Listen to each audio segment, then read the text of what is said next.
The knights rise towards the power. They loudly call to see the emperor who made the invaders fall to their knees, the emperor who defeated the merchants. The knights exclaim and praise him. They shout that it was their emperor who defeated the infidels. They consider themselves great defenders of their faith. They say they are defending the Messiah. The knights joyfully raised their hands and shouted that they had crossed oceans, mountains, and deserts and conquered 3 continents. On the edge of the mountain stands a majestic figure on a horse. The knights do not cease to shout that they are the great heroes of Limerin. The name of this noble man is Hercules, the supreme ruler of the 3 continents, the emperor of divine light. This is Hercules the First. Hercules proudly raises his sword, listening as his subordinates praise him. Once upon a time, long ago, there lived an emperor who transformed the small and weak Lemurian Empire into a great power that spanned 3 continents. The story of Hercules begins from his childhood. On the lands of Lemuria, Hercules runs and screams that he will not allow this. He shouts, jumping onto the horse, that he doesn't want to be an emperor. Hercules is the 3rd prince in the declining empire of Lemuria. After the death of his father, Emperor Adrian III, the throne was left vacant. Initially, he was not supposed to become the successor, but his 2 older brothers were not educated enough and were not suitable for this role. Therefore, he now had to take the place of the next emperor. For him, the thought of becoming an emperor of even a small and weak country is worse than any punishment. Burke.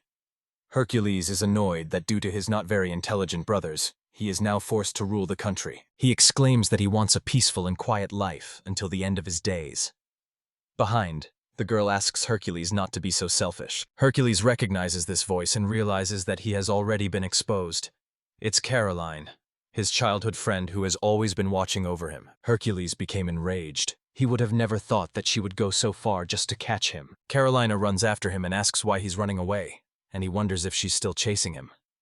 Carolina replies that of course she is, because if she doesn't run after him, she won't catch up. She yells at him to stop running and become the emperor. He angrily asks if she's joking. He's not going to become the emperor of a weak and devastated country that will soon be destroyed. And then at some point, Caroline sharply grabs him by the skin on his neck, jerks him, and Hercules falls off the horse right onto the ground. He has no time to recover and think over the situation, because Carolina presses him so quickly that he can't even get up. She says to him with pride that she has caught him, and Hercules merely clenches his teeth in anger and looks at her with offense. Once the Lemurian Empire occupied territories on 3 continents and was the most powerful military, economic, and cultural state of its time, which had a strong influence on the world. This empire was created by the elves, and it left its mark on the world. Here, the main role was played by priests, women, and the elves' own power. But this country, once called the most powerful in the world, was split by civil war into eastern and western parts, and the western part was destroyed. The Eastern Lemurian Empire is also suffering and gradually weakening due to the attacks of various peoples. Hercules ponders that when the territory has lost 60% of its possessions and continues to decline, and the country has been left without many grain lands and access to the sea, trade becomes almost unrealistic. Perhaps this is the reason for the problems. At this moment, an old man approaches the guys in the field and inquires about their affairs. The young people immediately understand that before them is the 19th emperor of the Lemurian Empire, Adrian III. They bow to him and say that thanks to Ely's work, everything is fine with them. He says that if everything goes according to plan, the country will not be left without food this year. For the choice made, he apologizes to ordinary people for all the difficulties. They turn to Hercules, the little one who is next to them, and ask how he is doing, since they live on vast lands and it is up to them to decide how this country will develop further. Hercules doesn't respond and sits reading a book. He is told to follow them, but he doesn't obey. He comes up to him and says that he can show him these places, and he will finish reading the book later. Hercules lifts his head, looks around and starts reading again, saying it's just a wheat field, so it's better to continue reading the book. He takes the book from him and says that the one who wrote this book saw the world as it is. And this book conveys exactly this world. But, he adds, just by reading the book, it's impossible to feel the same emotions that you experience in real life.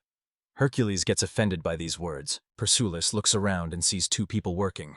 He asks his dad what it is, explains that they gather wheat ears to later make bread from these grains, which they eat. He notices that their hands are already getting tired from this weapon, and thinks that it is probably inconvenient to use it. Hercules points to others and asks his father, what if instead of sticks, try to use something like a comb?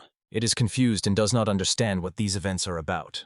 Because of this, everyone tries to cope somehow on their own. The workers cheerfully exclaim that it's not hard at all, and their hands don't get tired. The girl adds that you can grind several ears of corn at once like that. Hercules explains that instead of pulling the fruit with one hand, it is much easier to do it with both hands, relying also on its own weight. And if you make a small platform, even kids can do it. For example, even a little girl. Hercules proudly says that this will save them a lot of energy and noticeably increase their productivity. His father replies that it's wonderful. You repeat the same word many, many times. He looks away and awkwardly explains that he just read about it in some foreign book. The father proudly adds that his son is a real intellectual. Hercules thinks that there is no such thing in their library and archives. He keeps this secret to himself. He is knowledgeable about complex sciences and modern technologies, but keeps it a secret. People often called him a wunderkind, and his father always fulfilled all his desires. But it is precisely through this knowledge that he loses his freedom, and people think better of him than he actually is. Returning to the present, Carolina demands that he finally become emperor. Hercules watches as Carolina presses her hand to his stomach, blushes and asks her to get off him first because it's hard for her. Caroline says that if she gets down, he will run away again. She starts saying that she feels something hard from below, and Hercules in panic starts screaming loudly. Carolina again starts persuading him, and asks him to become emperor. She says that he has all the knowledge and abilities for this.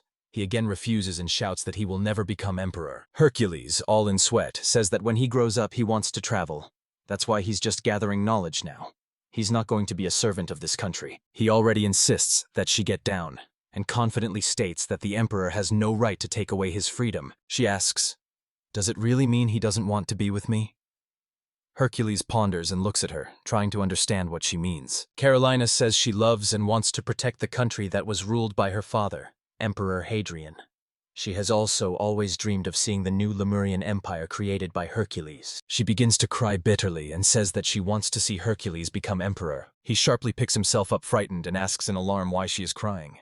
She tries to say something through her tears. Hercules takes himself in hand and swallows the lump in his throat. He humbly tells her that he will take Caroline with him on the trip. She calms down and asks if it's really so.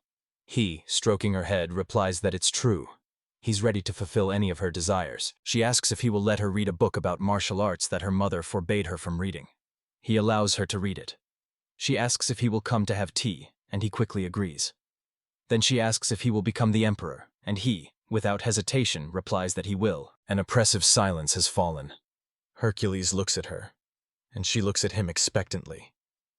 There are no tears at all. She suddenly grabs him by the skin on his neck and pulls him along. He screams, lying on the ground. What is she doing? Caroline turns around and says that a warrior must use any weapon to win. That's exactly what Hercules' father used to say. He sadly calls her by name, and then, terrifying, shouts across the whole forest that she has deceived him. Thus, in the sight of many of his subjects, he safely ascended to the throne and became emperor. Hercules sits on the throne, removes the crown, and says it's terrible to be stuck in such a country. He thinks aloud about the fact that the country constantly has a trade deficit, and its territories are getting smaller due to the attacks of other peoples, so the state is losing the opportunity to survive.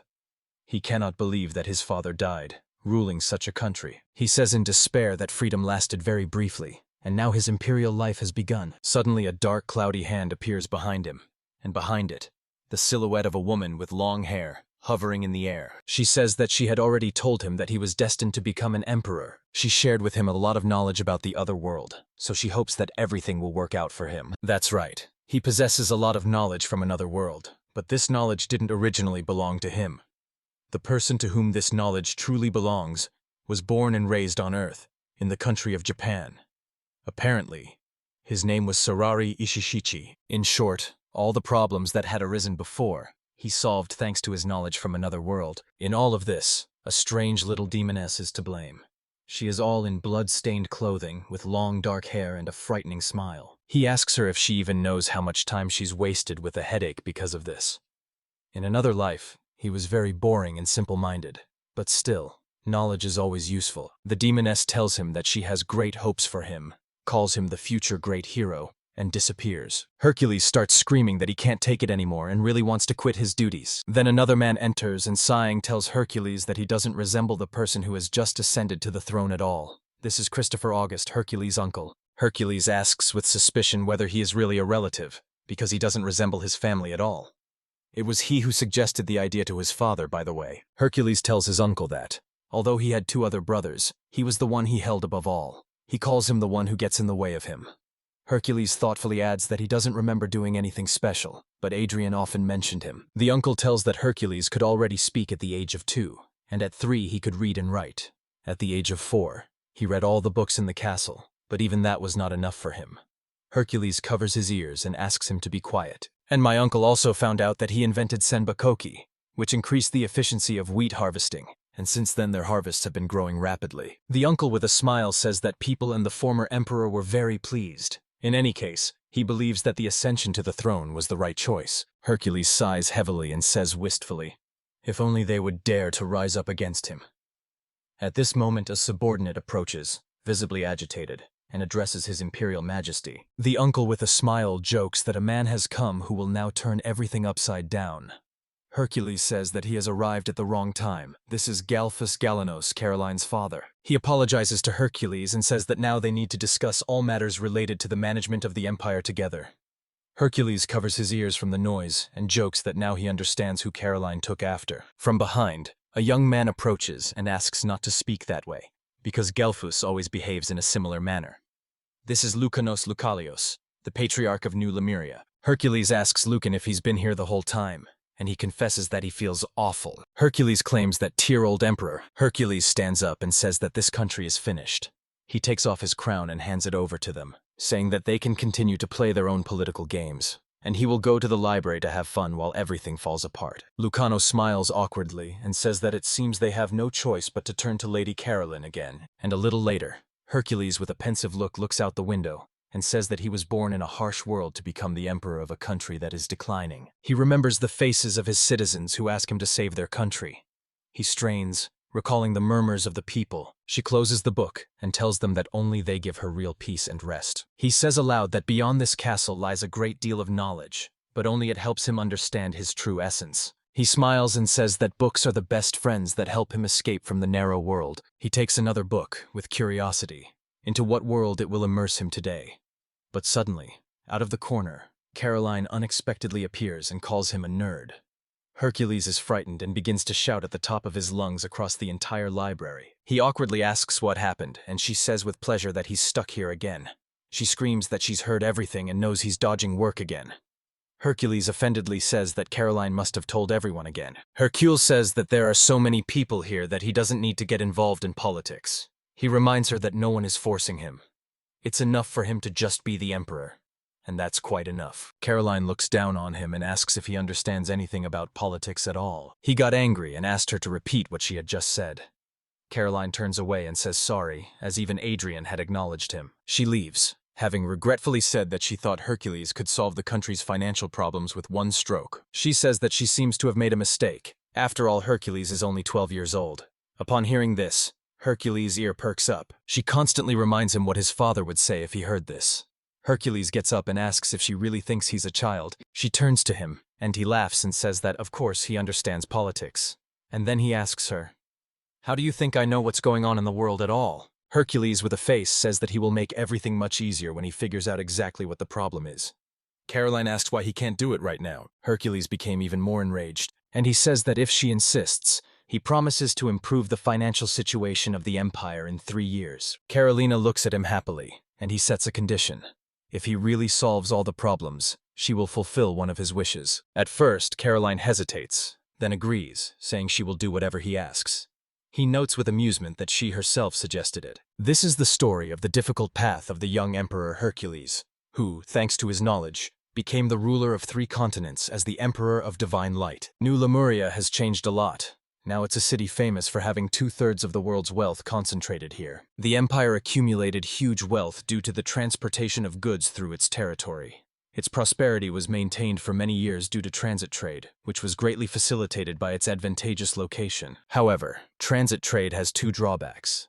The first is the dependence on the political situation and economic conditions in the country to which the import or export is going. And on the other hand, in this case, all riches will inevitably pass through the neighboring country, the main enemy of the great empire, the Kingdom of Fur. Hercules stands in front of a gigantic bookcase, takes one book, reads it with interest, and then closes it and draws conclusions. He says that this means the Lemurian Empire needs to look for a new source of revenue that does not depend on transit trade. All influential people start to rejoice and tell Hercules that he finally has real motivation. Hercules scowls, but doesn't deny anything.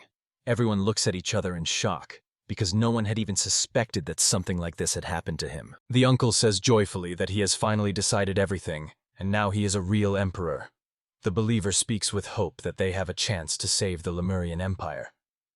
Hercules looks at them wearily and notes that he hasn't done anything yet. Her father praises and gently strokes her, saying that she's a good girl. She's also happy and agrees with him. Hercules looks at them with hatred. He recalls how he promised to make the Lemurian Empire better in 3 years. Now he thinks what a fool he is, but understands that nothing can be changed now. Sweat is dripping down his face, and he is also blushing. The girl turns to him and asks if it doesn't sound crazy to improve her financial situation in 3 years. Hercules touches the book and replies that it's real. So he starts with simple export of goods. He says that apart from wheat, which is the staple food of the empire, grapes and olives are also grown here. They make the main export products, wine and olive oil. These are the main export goods and the main financial resources of the empire. He says that such goods are produced by all countries of the world, and the craft production of the First Kingdom is developing no worse than in the Lemurian Empire. Due to the high competition, they have almost no profit. He says that to start with, one needs to restore their finances. He conceived to make a special product of Lemuria. Everyone is carefully listening to his idea. Then a maid approaches them. Everyone turns around. She carries cups and a teapot, pours tea and hands each one a cup. Everyone looks at the drink warily because it's black, and nobody wants to drink it. Hercules easily takes a swig and tells everyone not to be shy. He has just been accepted into the team. They want to contradict and tell something to Aymar. Hercules smiles and says to try to do it sooner. Everyone takes a bowl. Someone among them says out loud that they feel a strange smell. Until then, everyone had been sniffing suspiciously. Everyone takes a sip with calm faces. The man with Caroline grimaces at the taste and says it's terrible, while the priest smiles and says he's in a great mood and he liked the drink. Caroline asks, "What is it? Some kind of medicine?" For her, it's too bitter. Hercules replies that he understands her. He takes a cup from Caroline and suggests trying it differently. He adds milk to the drink and stirs it carefully. The camera zooms out. Carolina takes a closer look and notices a cat's face drawn with whipped cream on the surface of the drink, and she rejoices next to the cat. Hercules tells the others that he added it to their cups, so he suggests trying again. Everyone tries again together, and joy appears on their faces. They say it's easier to drink now, but the priestess admits that she liked the previous version better. Carolina returns joyfully and says that it's very delicious. Hercules smiles and, pointing to the cup, informs everyone that it's coffee. They do not understand what kind of coffee it is. Caroline turns to her father and asks if he knows about it. Her father honestly admits that he has never heard of or known about such a thing. Hercules carefully wipes the remaining foam from Caroline's lips with his finger and tells her that he learned about this drink on a train a few years ago. It was grown by the church so that the clergy could stay awake for a long time. He says that there are a few sources of water in this country, and the water that can be found is very hard to drink.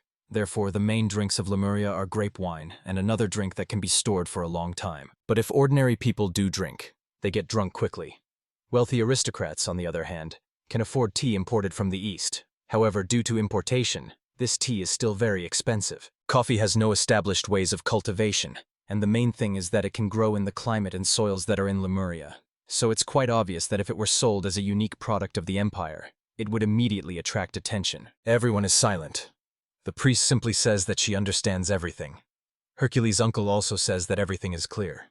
He agrees that this coffee should be sold as a special product. He turns back to him and with pleasure says that it did not impress him at all, that he does not understand anything, and even impudently asks what it means at all. He says that just to show it to them, he specially bought a tea set in one of the silk countries of the East.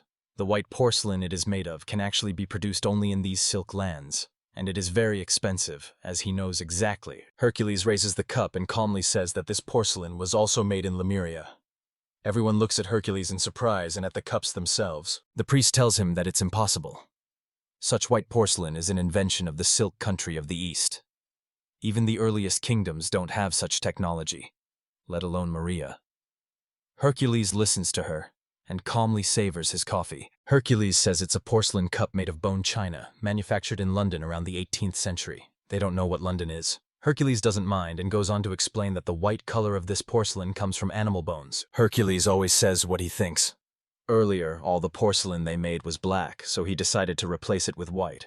Actually, it's still an experiment, but the white color looks very beautiful. Hercules' uncle emotionally exclaims and pulls him, saying that it's already incredible. The uncle takes a cup of coffee and says that he had long thought that Lemuria was in place. But it turns out that they have such refined technologies. Caroline's father adds that he could not even imagine that they would show him something so amazing and unexpected. Hercules thought that he had to pay a lot of money to the craftsmen who made this porcelain, all in order to make it as quickly as possible before leaving the palace. He tells his subordinates that porcelain is still far from perfect, and they have very little coffee to sell for now. On the table, on a napkin, lie a few coffee beans. Hercules says that first it is necessary to gather money and find masters who will be able to produce porcelain. He decides to sell it to aristocrats and merchants first. The set consists of 2 parts, porcelain tableware and coffee. Hercules smiles confidently and says that they will sell coffee and porcelain as special goods of the empire. Everyone joyfully agrees with him. Carolina says that this has given them hope to slightly improve their financial situation. Her father enthusiastically suggests starting to sell these goods already. Hercule overhears them and thinks to himself that until they get a monopoly on these goods, porcelain and coffee will not change the situation. And even if they succeed, the empire's financial situation will improve only in 5 years. And he understands that it needs to be done in no more than 3 years. He approaches the window, looks at the sky, and says that now there's only sorting out the papers left. In the castle, he reads a lot of books, then sits down at the table and starts drawing lines with a ruler. He draws everything, measures it wearily, and drinks his own brewed coffee to cheer himself up. For 3 months he has been wading through papers, and finally understood what the problem was. Books, scrolls, and documents are scattered around. He says that, judging by the charts on the drawing, as expected, the main problems of their economy are the growth of military spending and the deterioration of tax collection efficiency. Soon he gathered a round table for negotiations. Hercules says that everything is ready and suggests starting already. He apologizes for the unexpected meeting, but believes that it is necessary to act urgently against the empire. All the employees are sitting and don't understand anything. But is this even normal? After all, he's only 12 years old. Hercules is calmly drinking coffee, and Caroline gets angry at those who say something about him. Garacle says that they are starting, and then notices a guy nearby and wonders why he hadn't seen him before.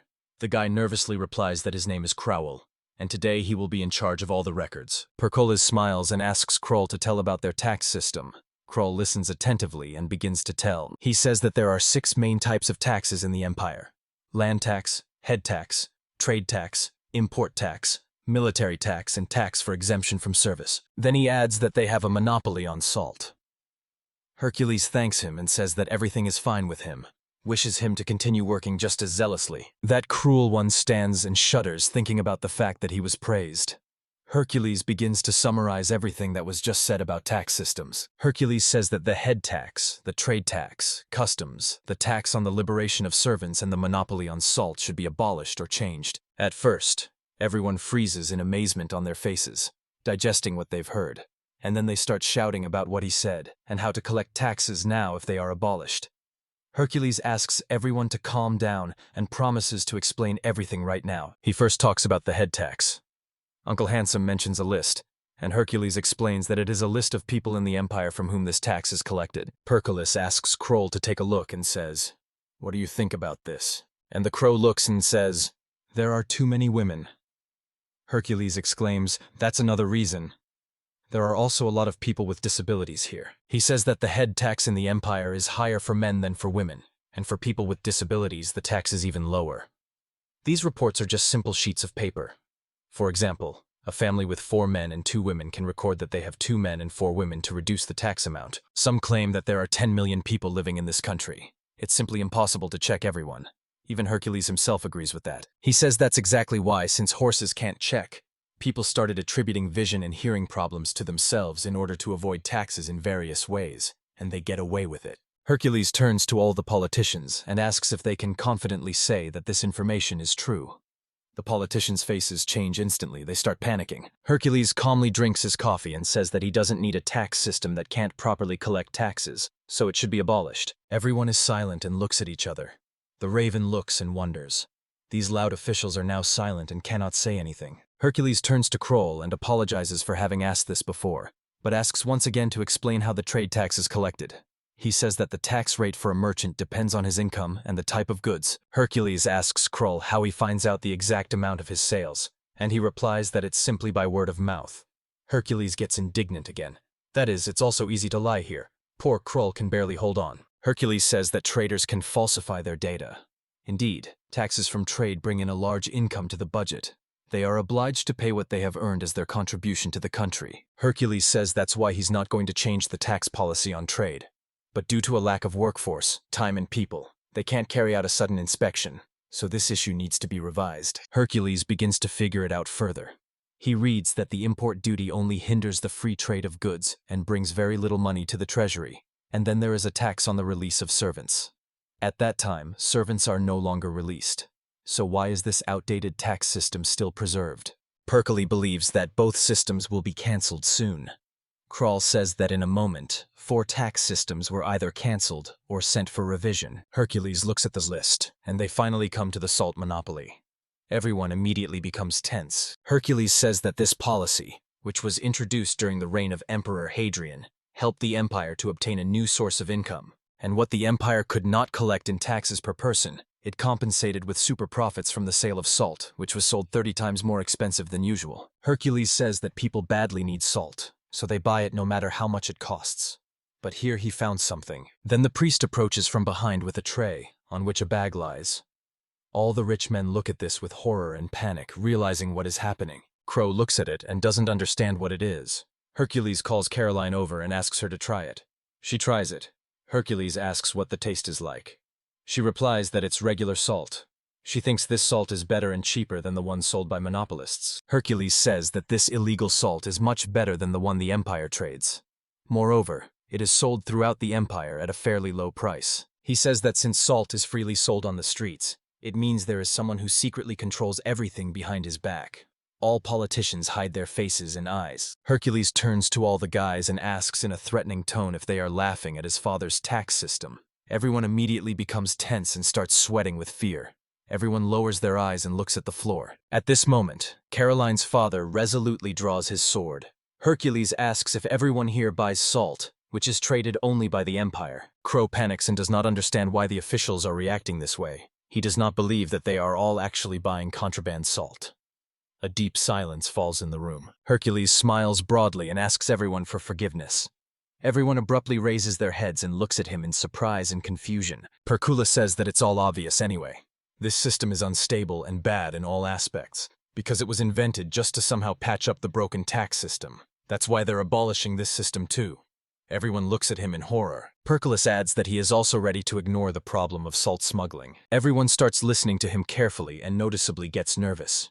Hercules adds that this is only possible under one condition.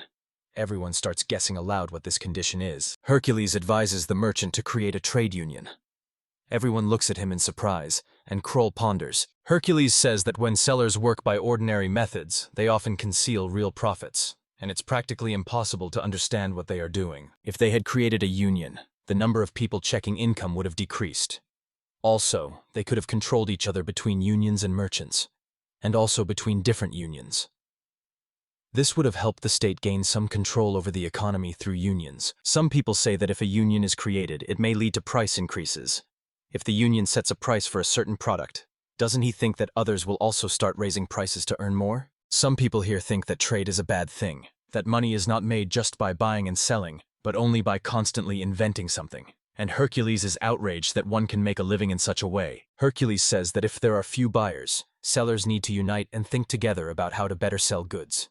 If they simply sharply raise the price, nobody will buy anything, and everything will be spoiled. He adds that everyone knows the traders have created their own union, albeit an unofficial one, so he suggests taking advantage of this to their advantage. He addresses them as respectable people, snaps his fingers, and states that he has devised a new tax system and wants them to participate. My uncle is handing out flyers to everyone. Hercules says that there are no emperors or officials here now. There are just people gathered who want to restore the Lemurian Empire and can do it. Hercules tells everyone not to be ashamed to question his decisions, but everyone carefully reads the documents and remains silent. Hercules sees their reaction and says what he really thinks. They are paid even too little, so if they do a good job with the reforms, he will personally ensure that their salaries are fair. Hercules smiles and suggests that everyone make a joint effort. Everyone starts to think and say actively that they want to ask something. They have questions, and they just want to discuss this in detail with motivation. So, a heated discussion unfolded in the meeting hall, which lasted for 3 days and nights. As a result of many improvements and changes, a new tax system was finally created, which was announced throughout the empire, and already 2 years after the introduction of the new tax system, the revenues to the empire's budget increased approximately 1.5 times compared to what it was 2 years ago. The use of taxes, for example, on the salaries of employees of the imperial palace, was reviewed to reduce state budget expenditures. In addition, all values belonging to the imperial house and having no historical value were sold equally. Thus, the treasury of the Lemurian Empire began to gradually recover, and the new emperor Hercules, who was only 14 years old, secured reliable support from the merchants, who provided the country with everything necessary. Caroline says that it's wonderful. She is convinced that he will be able to solve the financial problems of the empire in less than 3 years. Hercules proudly says he knows that, so why not pet him on the head? She gladly reaches out and agrees, and then he suddenly blushes, turns away and starts to get nervous. She turns to him and asks if he really wants to go to the city. If they go to such a crowded place, it will definitely attract attention. Hercules replies that everything is fine, because for Caroline he remained the same Hercules he has always been. And for everyone else in the world, he is not at all who they think he is. Caroline returns to him and asks if he used any magic. She replies that she will book the room anyway, and asks if he is not going to escape from the castle, disguising himself with magic and skip his duties. He says that Christopher and the others will handle everything. He extends his hand to her and says that today he wants to introduce Caroline to 4 famous places of Lemuria. She looks at him in surprise and blushes. They come to the museum, and Hercules says that this is the first place he wanted to show her. Carolina is amazed and says that there are so many works of art here. She asks what this place is. Hercules proudly replies that he built all this. She is impressed. He asks if she remembers how they opened the warehouse during the financial audit. He says that at the time he was going to sell off excess artworks to replenish the treasury. But among them were many things that were very valuable to history and such that it would be a shame to sell. If he had done so, everyone would have cursed him. He is sure of it. He says that there were so many of them that they decided to exhibit them right here. She listens carefully and looks around. She stops at one item and asks if this stage was preserved in the national composition. Hercules replies that it is the private property of an aristocrat. Initially, they had planned to show only the artistic things from the castle, but the aristocrats wanted to boast of their wealth as well. Hercules smiles and says that they will charge for the place, and visitors will be let in for money. This can earn a lot of money. Hercules sees no reaction from Caroline, and this infuriates him. He looks at her, thinking that he had expected a completely different response. Suddenly, a devilish figure appears and says that it's true, because women aren't interested in listening to men's boasts. Hercules angrily tells her not to appear without warning. She responds by saying that she's just giving him advice. She says that Caroline is able to think like all people, but she seems not to have grown up to love art yet. She asks if something simpler should not be used, and Hercules ponders other options. Hercules decides to move on. He says the next interesting stop is a street market he used to frequent.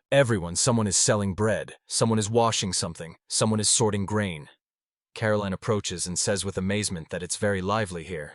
She has never been to such a place before. Hercules says that since the times when Lemuria was the center of most of the world's wealth, there have always been and remain many different goods on the shelves. In fact, since they had nothing to attract people, they decided to build a museum right next to the market.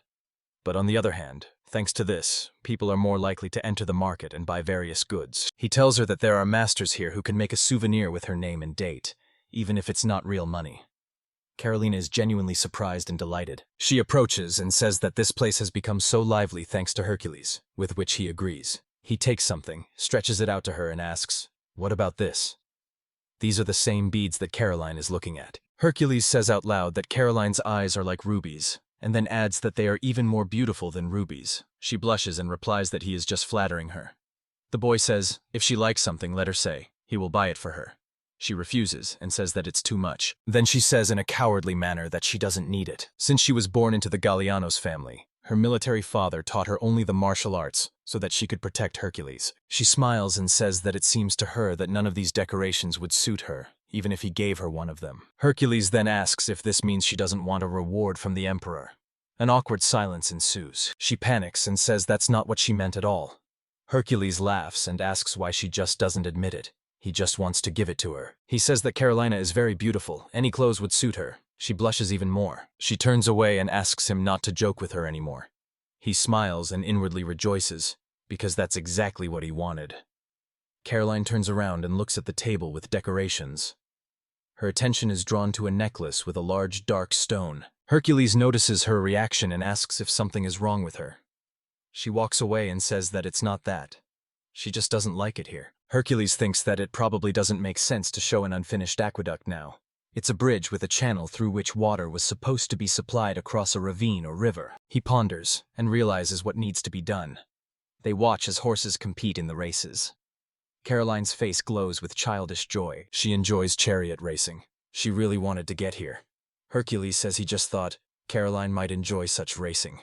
She agrees happily and adds that everyone likes it. She says that chariot racing is a real test of trust between the rider and the horse, when horse competes with horse and man with man in a fierce battle for speed. Caroline confidently asserts that such a spectacle will not leave anyone indifferent. She excitedly tells that the red comet Chanotus Quadruga is really cool.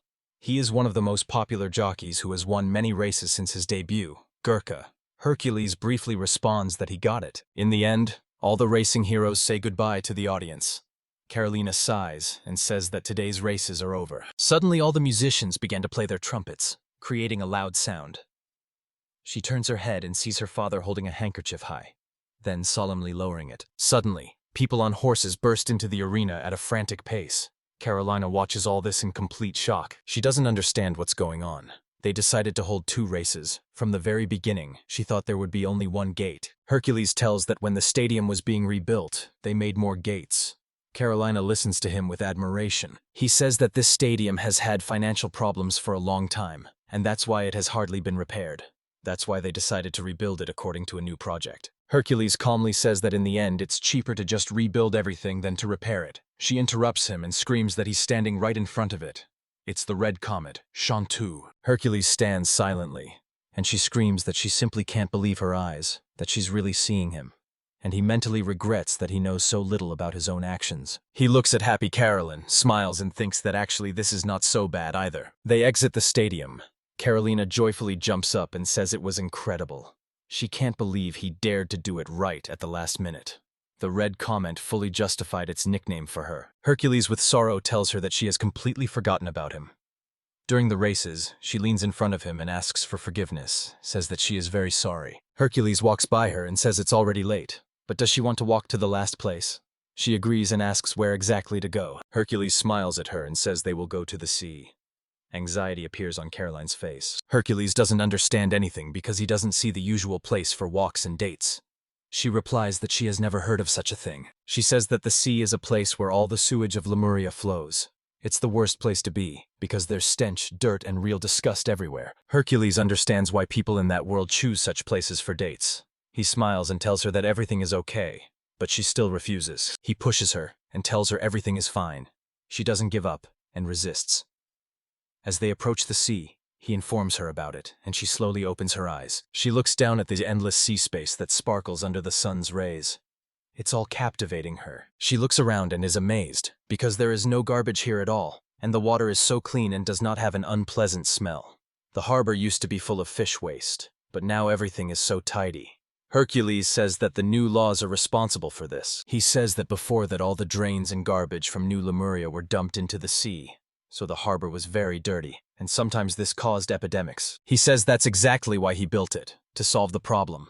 He immediately points to the building and explains that it's a wastewater treatment plant. He explains that in New Lemuria, all wastewater passes through several filters before entering the sea. He says that now there is a law against litter.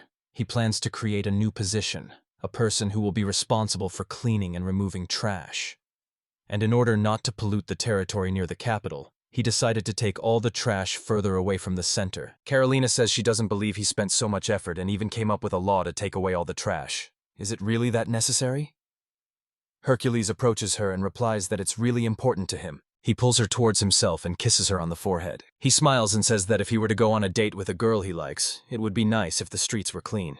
She blushes. It gets hot. He extends his hands to her neck, puts on the necklace, and says that this blue stone goes well with her red hair. She is surprised and notices that it's the same necklace she was thinking about.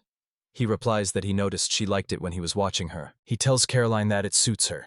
She initially stops for a moment, then smiles broadly and thanks him.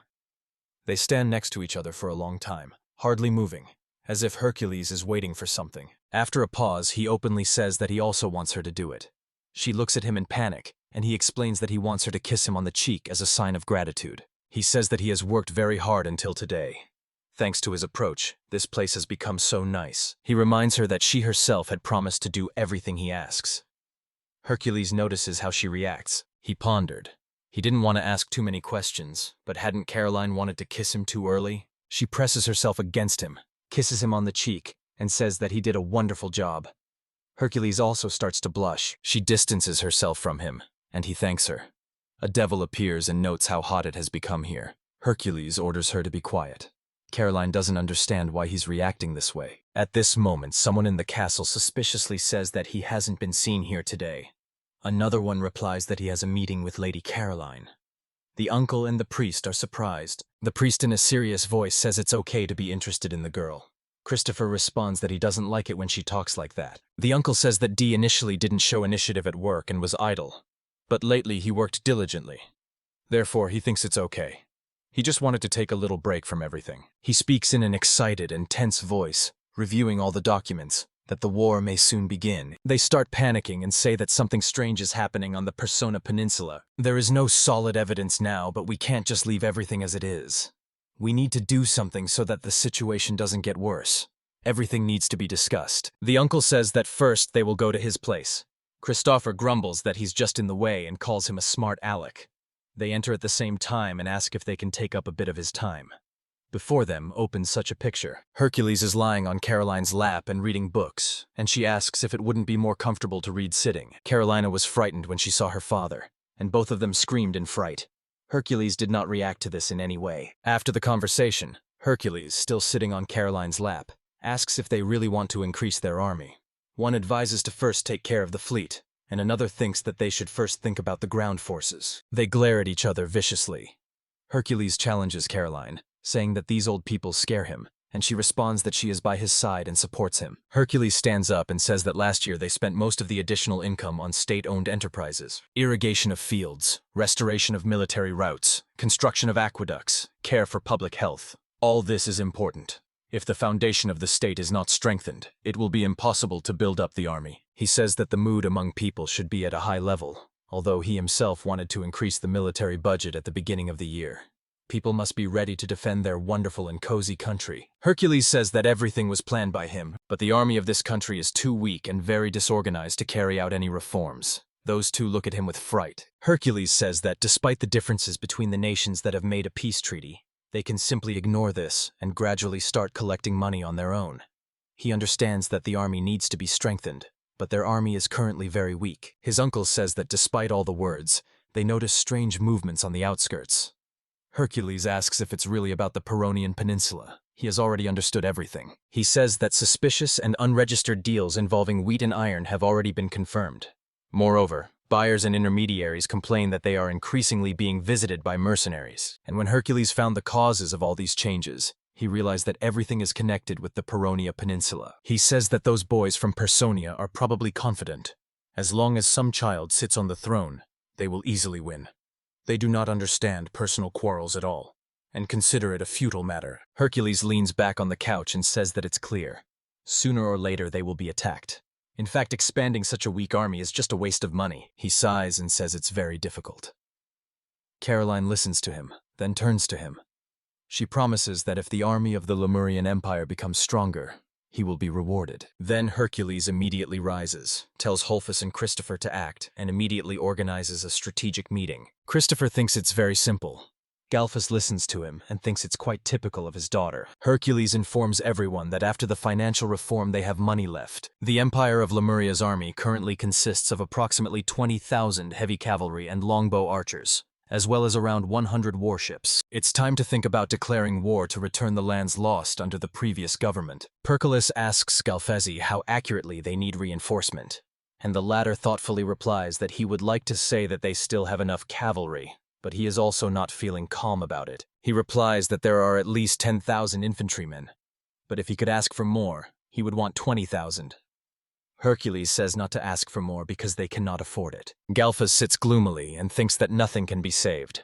Hercules returns to Christopher and asks what's with the fleet. He replies that he is generally satisfied with the state of the fleet, but many ships are already on the verge of wear and need to be restored. That is, If military spending is reduced, control of the sea will increase substantially. Hercules asks if this means that everything will remain as it is. Gulfo tells that they have had no sea battles for nearly 20 years, and now they need an army. Christopher gets indignant and asks what he is talking about. He cries that if they lose control of the sea, they won't be able to protect the imperial capital. He says the fleet is more important now. Galphus refuses and asks to strengthen the army, saying there's no point in wasting strength on those he calls parasites. Hercules listens to them and understands that their arguments are not groundless, as the troops really need to be given more attention and allocated more funds. The armed forces of the Lemurian Empire are divided into two parts. The army was led by Galphus, and the fleet was commanded by Christopher. Initially, Lemuria had a standing army of 100,000 infantrymen. The cavalry was replenished with recruits or mercenaries from allied tribes. The main army was well trained and quickly adapted to any battlefield, which gave an impetus to the expansion of the Lemurian Empire's lands. But under the rule of the previous emperor Hadrian III, its numbers had significantly decreased. It turned out that he destroyed all the infantry and created an army of heavy cavalry and archers, who were less maneuverable, but showed themselves well in battle. Hercules believed it was wise to reorganize the army and use these warriors as a sensitive replacement for cavalry. At the time, the army was composed half of peasants and half of mercenaries from allied tribes, and although there were those among his warriors who held on yesterday, without proper equipment, it was simply impossible to win. Hadrian III continued to lose people, and until they managed to become stronger, the defeats only increased. Money was still being foolishly spent on expensive horses and armor, and soon the Lemurian Empire found itself in financial difficulties. That's why the financial situation in the country has become so complicated, and because of this, Gulfus and Christopher are constantly arguing and quarreling. Carolina returns and asks, if it's so hard to gather the main army, then why not take mercenaries? Hercules ponders and decides that it won't be easy with them either. Mercenaries are soldiers who fight for money. Even the Spanish Habsburgs, who owned colonies in South America and enriched themselves with large plantations and silver mines, completely depleted the state budget to maintain elite troops of the third unit. Because of this, and due to the lack of a standing army, some of them encountered betrayal and sad experience. Niccolo Machiavelli argues that one should not rely on mercenaries from other countries, because they cannot be trusted. Hercules notes that Tertia now has not just mercenaries but a real regular army, so they differ from the French reinforcements that betrayed Machiavelli. You can also cite the example of a Swiss mercenary who fought on the side of France until his death. Another example is the French national wars. So it is not possible to unequivocally assert the evil intentions of mercenaries, as Machiavelli did. Hercules mentions that Machiavelli forced the mercenaries to undergo many hardships. Probably about a third of his ideas about the kingdom were based on personal motives. Machiavelli himself was not distinguished by military talents. He says that since their army is currently weak, hiring mercenaries would only worsen the situation. He believes it's better to focus on strengthening their own army. Galphus agrees and says that's right. They won't be relying on mercenaries. Galphus says that most of the mercenaries from the fleet can't even ride a horse, and this annoys Christopher. Christopher in turn says that their ships are unreliable. Their crew was insulted by the soldiers, and now they will have to rebuild the ship. They start quarreling and shouting at each other again. Hercules says that if they don't stop fighting immediately, he will make them kiss.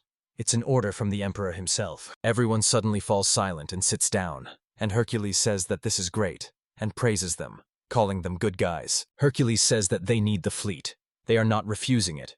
If they lose control of it, it will be difficult to restore. Therefore, it is necessary to build ships as soon as possible. Christopher thanks. He adds that it is impossible to increase the army by another 10,000 horsemen, but he can gather about 3,000 soldiers somewhere. He asks Hulf if this will be enough. Galphus says that the problem, it turns out, is that there are 30,000 sergeants in the army. He asks if this is normal. He is told that if the army has only 30,000 soldiers in total, then yes, because junior officers are always needed. Hercules says so, and hands the matter over to Galphus, who obeys and responds that everything will be as he wishes. Christopher suggests dealing with the boys from Pressonia, and Galphus adds that there may be problems with them. 8 years ago, mercenaries from Pressonia rose up in rebellion against their lord, the emperor. They were traitors but became rebels, and plundered the Pressonia Peninsula. They knew that the ruler was too concerned with the slow heavy cavalry and would not withstand the onslaught of light infantry. He thinks that the opponents will again choose the same tactics. Carolina asks Hercules if he really means they will invade their territory again. He replies that this is not so. Most likely their plan is to harm the young emperor and steal state funds, for they themselves seem to be in financial straits. Hercules heard that the farmers of the Peronia Peninsula were suffering greatly from toxins. Christopher and Gulfus begin to understand who the real enemy is here. Hercules says that it seems the whole enemy is himself. In the castle, while someone is cleaning, a beast with ears enters. He notices a woman and growls angrily. He grabs her sharply, scaring her to trembling, and says there's nothing to be afraid of, because he's the master here. In another location, the same man asks a subordinate how many soldiers have been gathered. He was informed that in addition to 10,000 mercenaries, of which 5,000 were infantry, and 5,000 were crossbowmen, they had also managed to gather another 30,000 infantry and 5,000 light cavalry from various tribes. The man, embracing the girl, says that this means they have 45,000 soldiers together. He smiles and adds that it's not bad at all. Now Hercules tells that the commander of Personia's mercenaries is a black panther named Dalios. The priestess walks through the castle with a bunch of papers in her hands, looks out the window onto the street, and sees Caroline and Hercules training. She says that every time she looks at them, they are quarreling with each other with all their might. Christopher Gibbs hands over the documents and says that it's information about the state of army formation and the shipbuilding schedule, and asks when the war will begin. Hercules replies that with the arrival of grain and iron, they will personally start acting soon. They have already begun to gather soldiers, but the preparation for war will take a lot of time. He says that their soldiers are well trained, but they need to repair the ships and gather as many warriors as possible. He advises to make sure that everything is prepared properly. But after a strategic military council of all the warriors and masters of the Lemurian fortress, they were warned, and they immediately set out to perform their tasks. In the harbor, the ships are quickly setting sail. Christopher said that they have already gathered all the galleys, and now he is carefully inspecting everything. He points to the ship and says that the sailing ships are moving quite slowly, so they need to pull in the rigging a bit and speed up the process. Because in a real battle, the ship will be loaded with armor and weapons. They need to use every opportunity to move faster. In addition, the thrusters on the right side were moving significantly more stiffly than the rest. The ship can turn around. If left unattended, it may accidentally collide with allied ships. These flaws can be fixed fairly quickly. They obey his commands. Having moved to the training ground, you can see how actively the training is going on. Each one is beaten in turn. Gelfus asks, "Well, are you really scared of this?" He is furious and shouts that they shouldn't even dream of defending the Empire with such forces. Their enemy is barbarians who have taken the lands of their country. Will they continue to be afraid and retreat? He tells everyone to imagine that he is a general of the enemy army and asks them to attack him as if they really want to kill him. They will go home only when they can defeat him. Before the war, everyone tried to return the lands lost through Persia. Everyone tried their best in preparation. To boost the morale and strength of the soldiers, Hercules is now training with Caroline. They are fighting. Hercules says that this is how the daughter of a family of honorable knights should be. He can't find any weak spot in her defense. He calls Caroline the Supreme Knight. Carolina sharply swung her sword. He jumped back. Carolina says that such a trick will not make her lose vigilance. She directs the sword at him and says that a true knight is always calm, because excessive emotions can cost him his life. He smiles and agrees with her, since she is the daughter of Galexinos Galfus. Then he asks, "What about this?" Suddenly he pushes off the wall, applies his natural magic, and enhances his body. Caroline defends herself with a sword, but Hercules, smiling, asks what she will do now. Carolina instantly uses her innate magic. Extraordinary speed.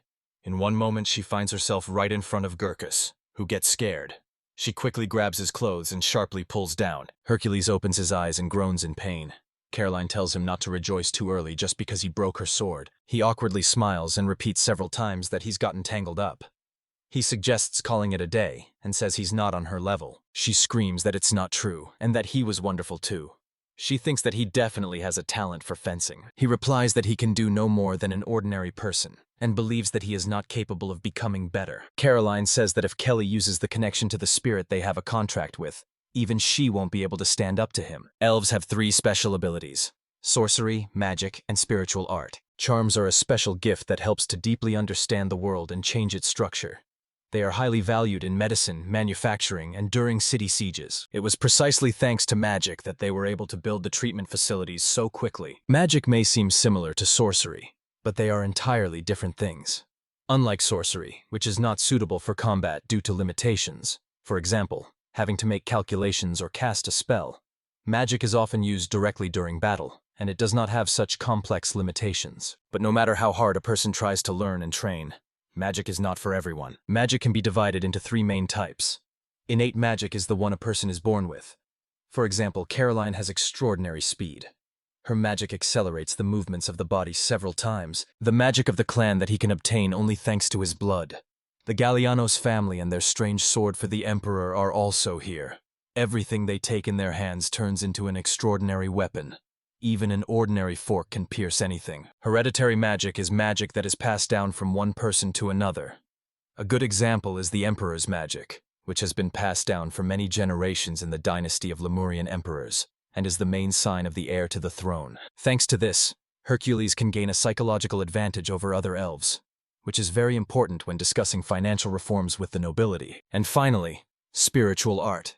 With this technique, it is possible to make agreements with spirits to get their help. Spirits embody the power and will of nature, and if a person makes a deal with them, they can use their power to engage in spiritual arts. Anyone who has made an agreement with the spirit can do this, so there are many such abilities. Spirits that can predict the weather are most often found in villages. Since it's a contract, you have to pay for the work of the spirits. The downside is that every time he uses the power of the spirit, he has to settle with it. In his contract, the source of magical power is the condition. In response to Carolina's question, Hercules answers that his spirit will help little in the battle. He smiles and asks her if it's really important. He's relieved because nothing happened to Caroline. She wants to object. Here, Hercules smiles at her and offers to return to the room. Even before Tim has time to ask for help getting up, she stretches out her hand to him, and Hercules suddenly pulls her up to himself. She rushes to him, and he rejoices because he thinks she has finally relaxed. But she gets scared and tries to escape. She says she thought they had already finished training. He asks her what happened. She blushed so much. He asks her if it's not time to use the hyperspeed. She replies that if she applies it in this situation, he will simply fly away and he doesn't need that. Hercules asks if she's trying to act calm. He deliberately lets out a loud groan and says his arms are already tired from training. Then he starts to fall. She asks him to stop, says it's not fair. Hercules smiles and thinks that she gets embarrassed so easily. He gently runs his hand over Caroline's head, brushing her bangs aside. She closes her eyes. Her cheeks redden even more. Her lips tremble. Hercules looks at her in surprise. He notices her pendant. He thinks she still wears the same pendant he once gave her. He leans in, takes her hands, and tries to touch her lips. Then he hears these words from a priest who calls it carefree youth.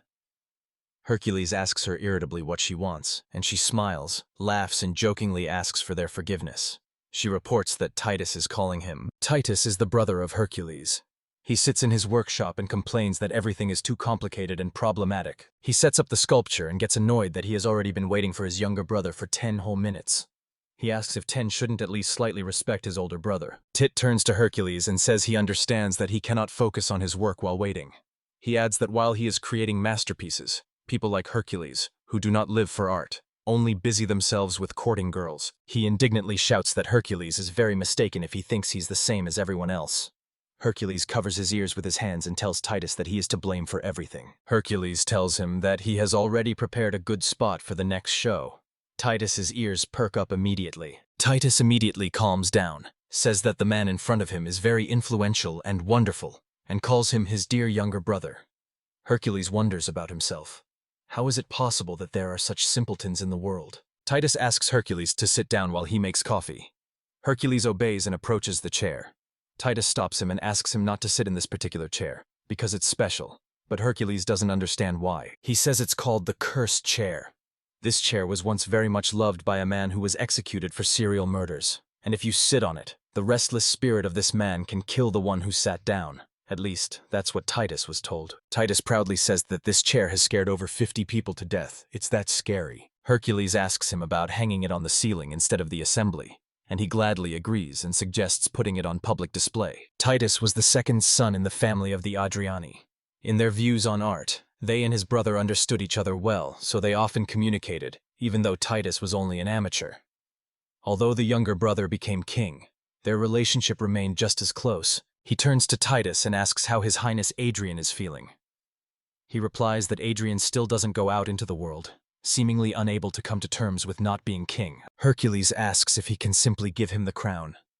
Titus responds that he does not advise doing so. If he gives up the crown, the state will perish. Hercules questions Titus, but says he doesn't need the crown. He asks him not to joke and explains that it's none of his business. He says that Hercules created a place for exhibitions called an art gallery and a museum, and also opened a coffee shop for people that gives vigor for several hours. He simply doesn't have time for the role of an emperor. Tit says with enthusiasm that after completing the sculpture, he still needs to paint a few pictures and then make decorations for a concert next month. He has so much inspiration that he literally lacks hands, so he jokes that he would like to clone himself. Hercules says that he resembles some Huizonu. He himself does not understand who this is, and he asks to forget about it because it was just his thought out loud. He says that he actually hoped Adrian would become king. Earlier, when they hadn't drifted apart yet, he wished him a good day, but in response, Adrian just gave him an angry look. Now he's convinced that Adrian hates him. Titus tells Hercules that he can't handle this problem on his own. He was his father's firstborn son, but his upbringing was unsuccessful. He hands Hercules a cup of coffee and says that even if he survives, it won't help solve the problem. Hercules has 2 older brothers. The second son in the family was named Titus, and the third was Adrian. You've probably already guessed, he was named after his father. Had he become ruler, he would have been known as Adrian IV. Tit says that his father wanted to make his first child an heir. Perhaps he was given the name in the hope that his father's dream would come true. But the father loved not quite correctly. He spoiled Adrian, and he became a selfish person and turned away from people. As far as Hercules knew, he did not use his powers for good, but rather attacked the children of neighboring aristocrats and treated them cruelly. And each time his father apologized to the victims and their families to hush up the affair. All this was done only so that his son could inherit the title of emperor. Titus says that once he tore his picture into pieces. Hercules replies that if they are fighting, it means they have quarreled with him. Titus assures that there was no quarrel. Titus begins to tremble with anger and says that he quarreled with his father when he forbade him to draw near Adrian. Then he first heard the word absurdity. Hercules looks at him and thinks that Titus looks like a dead man. Titus believes that his father is to blame for everything.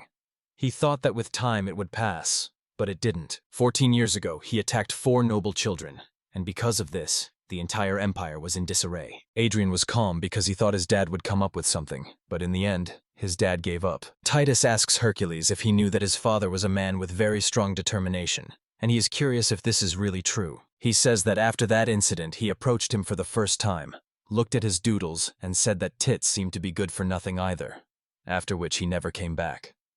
Hercules asks if it was then that he started hating his father. He says the first son is good for nothing. The same with the second. When the military actions began, the political situation was also unclear. And when the father found himself in a deadlock, another son was born, and this was Hercules. He was born just when he was needed, and from childhood he coped perfectly with everything. For his father, he was a real wonder. From that time on, he devoted all his love to him, and completely forgot about Adrian, which is why he hates Hercules. Titus says that's all. Here's the happy ending. Hercules is outraged. He doesn't see any happiness here, it's all very strange. Hercules says that, besides, his father is completely unable to raise children. Titus objects to him. This is a lie, because he himself is an example of successful upbringing, because he avoided the mistakes that his father made with his first and second sons. Heirs to royal families are real projects, created based on the bitter experience of previous children. If everything had turned out perfectly from the start, no one would have suffered, and the question of financial crisis would not have arisen at all. He also managed to create such social infrastructure as a sewage cleaner.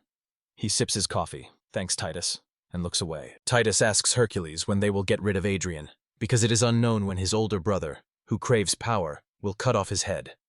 Hercules replies that he does not plan to do this. As long as Adrian is calm, he will not touch him. Hercules wonders why Titus is so concerned about this. Titus asks Hercules if he really thinks his brother won't do anything. He's also curious if there will be problems if he gets in touch with non-elf aristocrats. Hercules remains silent, and then confesses to Titus that he doesn't understand anything about politics. He asks him what he thinks they will do next. Hercules says loudly that no one will start a rebellion. The movement of goods and people is simply tracked through the guilds, and an attack is altogether impossible. No killer will get through Caroline's security. He smiles suspiciously and says that if he had really committed the murder, he could have been caught or even killed for various reasons. Titus asks, who else is worried that Hercules is saying such scary things? Hercules mentions something about Carolina. He asks Titus if he did what he asked him to do. Hercules also recalls and says that this is exactly why he called him. He pulls the suitcase in front of him, curiously opens it and smiles when he sees what's inside. He praises and says that, as was to be expected from him, everything is perfect. Titus responds that he's glad to hear that. He asks Hercules where he just got that design from. He says that he made the size exactly as requested and asks if everything is all right. Hercules responds that everything looks wonderful. Titus asks if he didn't intend to give it to Miss Carolina after a successful military reform, but he replied that he couldn't do it until the outcome was known. Someone knocks on his door and Titus lets them in.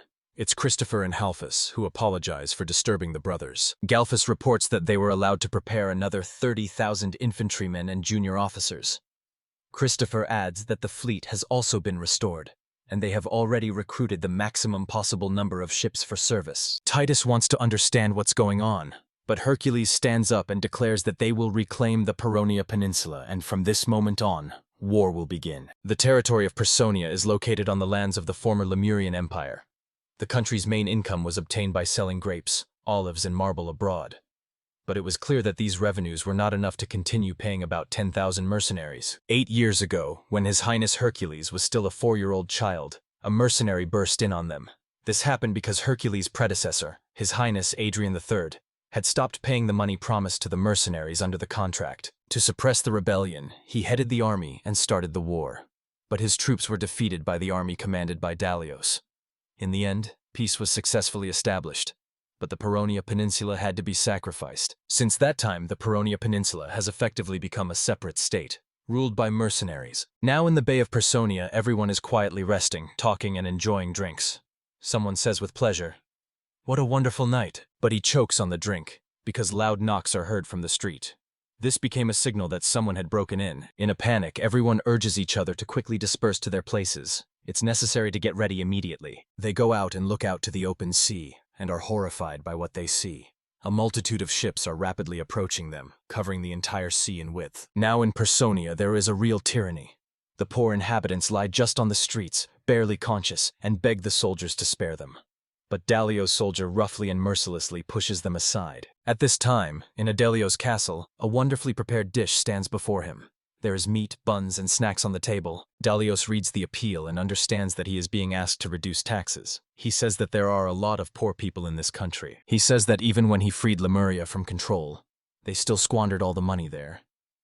With impudent confidence, he asks, "What would you do without me anyway?" He tosses the newspaper aside and takes up drinking again. He says that at least the wine here is tasty, and the food is better than in Lumaria. An subordinate approaches him and reports that they've noticed movements from the side of the Lemurian Empire.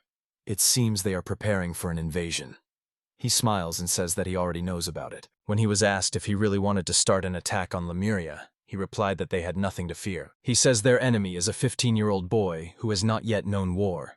Moreover, he is the son of His Highness, Adrian III.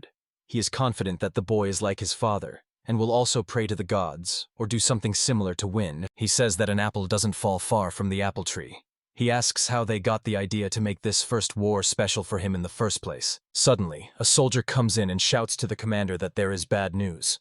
Dalio cannot contain his anger, grabs the soldier's head and forcefully slams it against the table. He jokingly says that she distracted him with her appearance, and now it's impossible to eat normally. The soldier is trembling and bleeding. He tells the commander that he is very sorry, but they received a letter.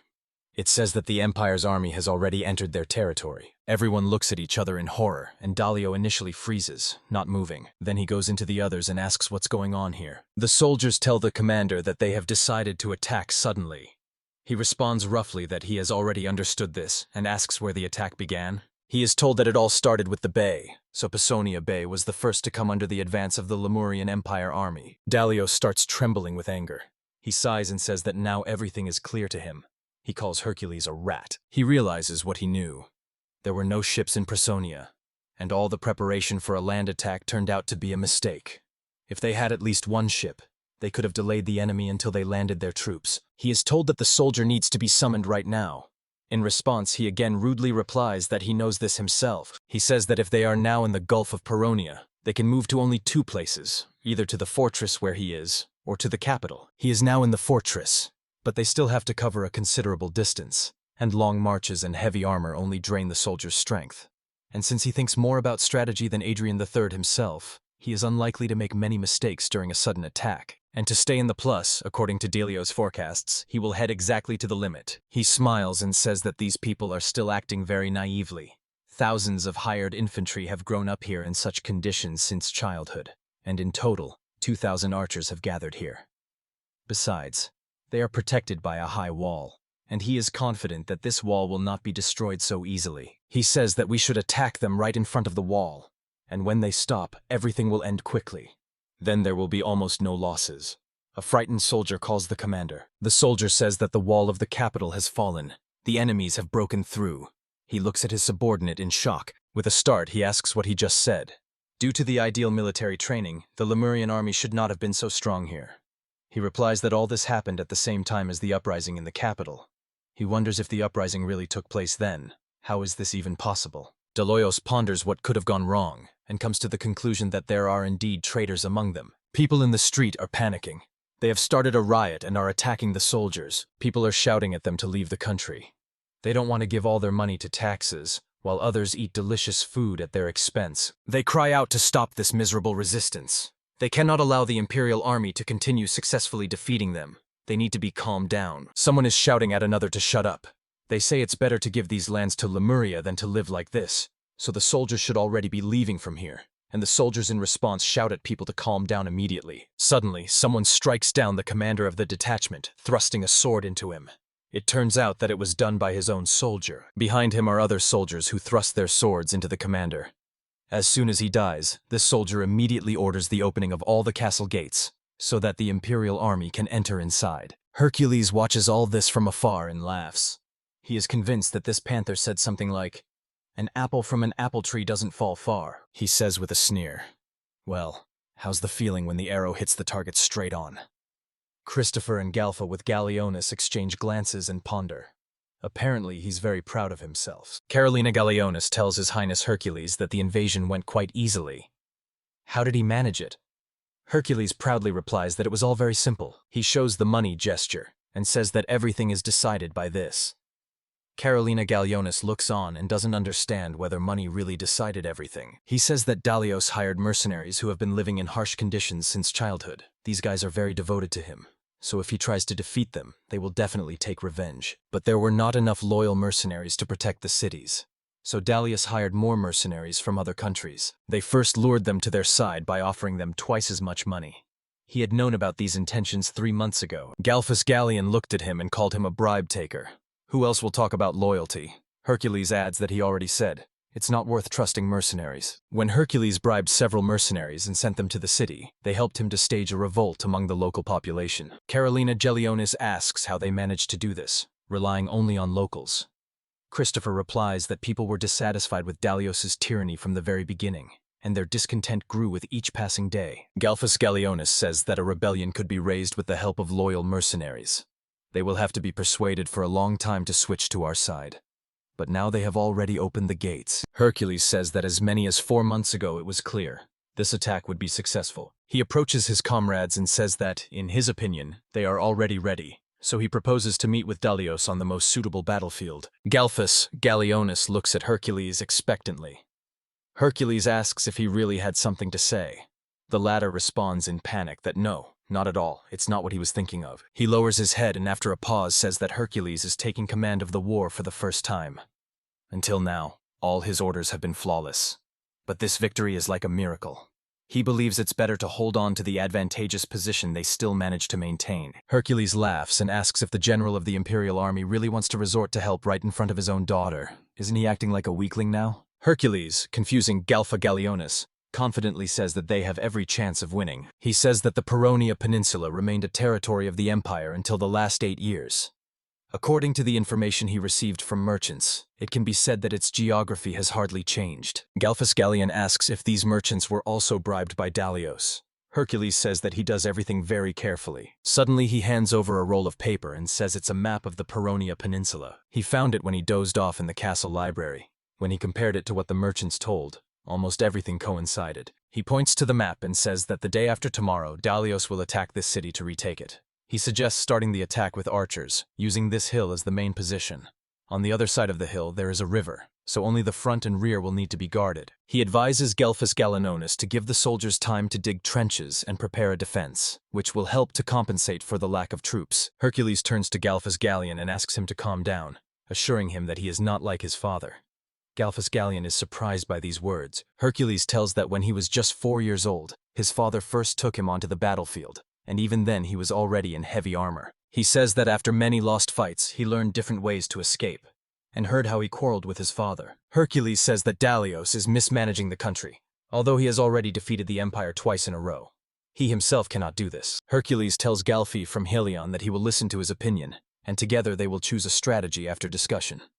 He suggests winning this victory together. Gelphas Gallionis looks at Hercules for a long time, then kneels down in front of him, bows his head and says that he has changed and grown a lot. But Galphas Skaljonis says that he asks to entrust the victory in this war to him. He promises to give it to His Majesty Hercules at any cost. Hercules says he's counting on him, calling the Gallies Gallion the real fire, and he responds that he's understood everything. A little later, Hercules sits by the window and ponders. The unexpected attack in the bay and the capture of the capital, as Galphin Gallion said. Everything is going according to plan. Dalios says that in the coming days, there will probably be panic.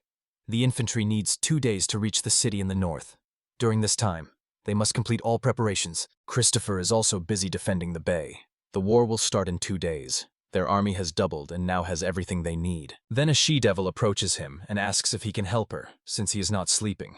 He calmly replies that no help is needed. At this time, frightened soldiers in Personia are preparing to defend themselves. Dalios, sitting on a horse, orders everyone to move faster. He is no longer going to obey Lemuria. Dalios is furious, constantly repeating that Hercules underestimated him, and swears that he will definitely kill him. Perculus wondered what move Dalios would make. The rule of triple advantage. To win a battle, the attacking side must have 3 times more troops than the defenders. This rule shows that it is easier to defend than to attack. He himself chooses where and when to start the battle. It turns out that the attacking side often finds it easier to take the initiative in the war than the defenders. The Perculies say they will attack with strategy, defend with wit, and achieve victory.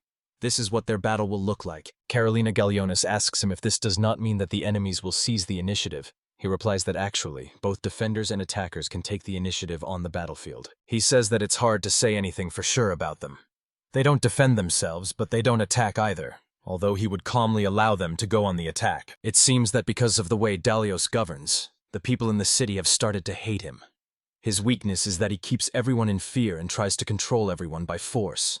When the mercenaries realize they can't win the war and no one will help them, they will simply flee into the desert. Carolina Gallionis asks him what the point of for mercenaries. War is a job they know well. They cannot be so devoted to someone to go to war without having any chance of winning. He strokes her head and says that in the end, money settles everything, so you can't trust them. Hercules explains that the oath of allegiance to the country and the willingness to give one's life for it are very different from an army made up of such soldiers. He believes that Delios wants to defeat him as quickly as possible and doesn't care at all if he's not respected, so they need to provoke him. Here is the spiritual beast with its protruding eye signals to everyone that enemy soldiers have been spotted. The soldiers from the army of Paronia are marching straight from the front. Borculus asks how many of them there are.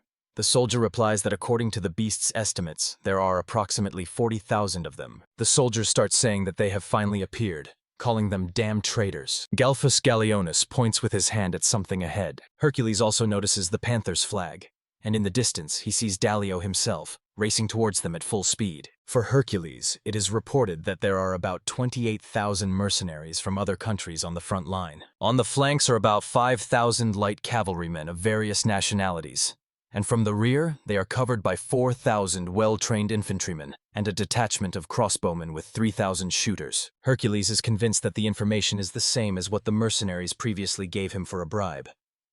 He begins to count his soldiers. There were 28,000 warriors in total, 8,000 heavy cavalry, 15,000 infantry, and 5,000 longbow archers. He says that all their warriors in number can hardly be compared to infantry, but the advantage is given to them by the protection of stakes and trenches. If they just go straight across the river, it's obvious they'll be shot with arrows like during a heavy downpour. Dalios will try to break through further. Hercules believes that he has few options other than going the simple way forward. He understands that if this happens, everything will depend on the true strength of their opponents. He calls on everyone to listen, and says that today a new stage in the history of Lemuria will begin. After this battle, their empire will be reborn. He cries that they will reclaim their land and their dignity. All the soldiers support him and shout along with him. Delilah looks at him with anger, calls him petty, and promises that he will regret this. He orders his soldiers to attack, raising his sword. A message is immediately sent to Hercules that the enemies have started the offensive. Hercules orders all his archers to take aim and shoot. All of them simultaneously launch thousands of arrows towards the enemies. Here the soldiers immediately call the spirits of the wind, asking them to hear and urging them to swirl amidst the arrows. So, when the spirits create the wind direction, they help the arrows hit the target straight on. These arrows fly straight into the face of the enemy. Dalius laughs and says, "Indeed, he is using the same techniques. Previously defended himself with the power of spirits and now attacks them from a distance." Elves are known for their marksmanship. They effortlessly release up to 10 arrows per minute. As Deliros calculated, they have about 5,000 archers, which means that 50,000 arrows will fly at the enemy every minute. Aloud, he notes them their archers pierce armor worse than the enemies. But if 1,000 arrows fly into the face or an unprotected part of the body, he calculates, in a minute it's 500 people, in 2 minutes, 1,000. In 10 minutes, 5,000 soldiers will be killed or wounded, even if there are no serious injuries. This is already enough to break them. He sees how wounded soldiers return back, say they don't want to die, ask for help. The arrows fly straight at the enemy, hit them in the eyes, and the soldiers die. Dalios stands menacingly and thinks, are there any among them who have already surrendered? He asks his soldiers what they are doing here at all. He says he won't let his money perish. Everyone looks at him with horror. One with trembling hands reaches for a weapon, takes it, steps forward, goes into battle again, and the others follow him. Hercules notices a small detachment running towards them, and says that, in his opinion, even those who are fleeing will still perish. He thinks they're holding up better than he expected. If this keeps up, they'll be able to reach their archers. He turns around and thinks that over time everyone has calmed down. Hercules calls out to Holphus Galleon. A gigantic Galphus Gallionis in armor appears, asking if it's time for him to fight. And Hercules responds that it is. He orders Galphus Galleon to lead a unit of heavy cavalry and go there. The soldiers nearby hear this and say to wait because the heavy cavalry in armor won't be able to overcome the trenches. It's almost impossible, no matter how you look at it. An attempt to break through is doomed to fail. Galphus Gallionis responds that he understands and asks if he really meant that. He confirms, yes, that's exactly what he meant. The soldiers can't understand what they're talking about. Hercules asks at what distance one should stand, and the other, mounting his horse, replies that 10 meters will be enough. Hercules is surprised and asks again if he is sure. He returns to His Highness Hercules, smiles, and asks who he thinks he is. Then he pulls the rope. The horse neighs. He calls to the others to run after him and not stop under any circumstances. He promises to show what they have learned, and together carry the song of victory across all of Lemuria. Galphus Gallionis tells Carolina Gallionis to stay behind to cover their rear. She agrees and follows him. They shout to their warriors to part, for the cavalry is approaching. Hercules stands aside and counts. The soldiers of Galotsi do not even imagine that they are actually preparing to break through our trenches. One of them says that they overestimate the power of horses and armor too much. Dalios looks around and realizes that something is wrong. He screams for the soldiers to be stopped immediately. The mercenaries do not understand what is happening. When Hercules' count reaches 10, he orders the spirit, named Modius, to lift the illusion. She respectfully listens to him and weakens her charms. The trenches that divided them suddenly disappear. The soldiers stand and cannot believe their eyes. Galvest Gallionis informs Caroline that Hercules has cancelled the technique of spirit illusion. She understands it and agrees with his decision. Carolina Galliona screams that she will tear everyone to pieces, and Galfina Galliona threatens to wipe everyone out to dust with just her voice. One person summons the spirit of Elegias, and the father summons the spirit of Amma. Carolina Gallionis suddenly accelerates and rushes past enemy soldiers. Behind her, Galphus Gallionis rides a horse, surrounded by blazing fire. The soldiers just burn to ashes. Carolina Gallionis rides up and kills the soldiers with her sword. Galpha with Gallionis and Carolina approach Dalios from different sides. Hercules shouts to them to move forward only. After this, Carlin and Galphus Gallionis merge into one road. The warriors of Hercules are advancing quickly.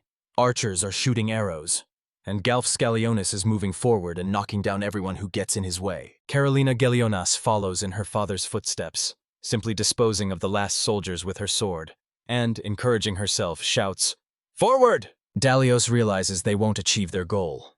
Who could have thought that he would so skillfully conceal his attack plans thanks to his own invention? He begins to doubt whether he is really the son of that fool. How can an eagle be born from a snake? Dalios suspiciously smiles and says it will be interesting. He turns to the sergeant and orders him to inform everyone to change their strategy and repair the hangars. Suddenly, all of Dalios' soldiers start running away.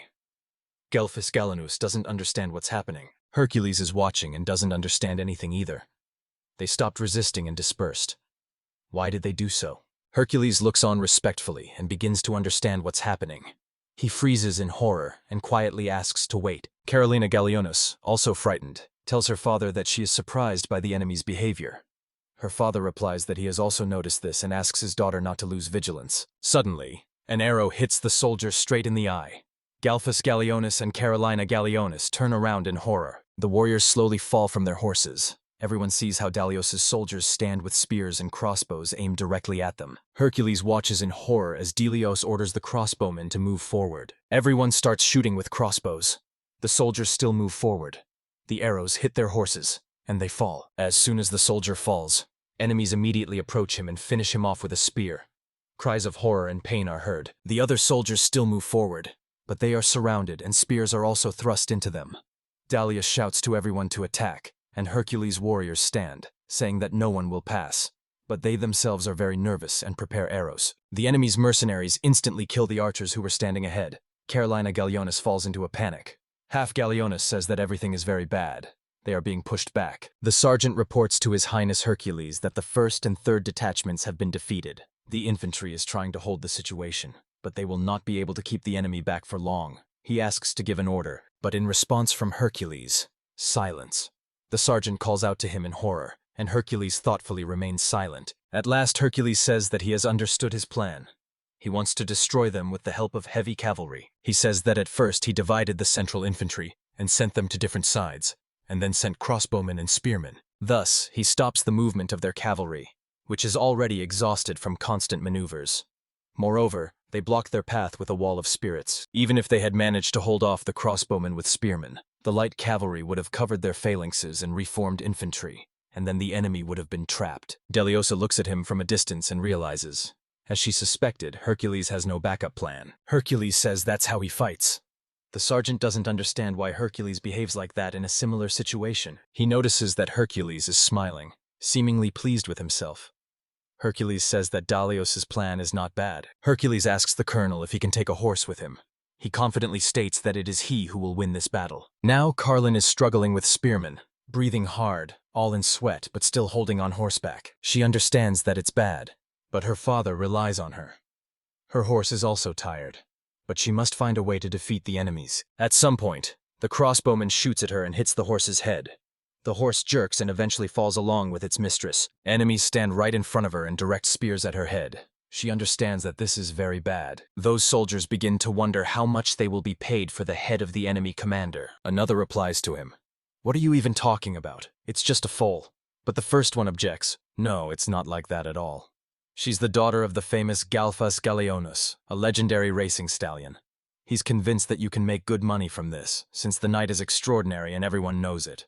The other one suggests another option, to put her up for auction.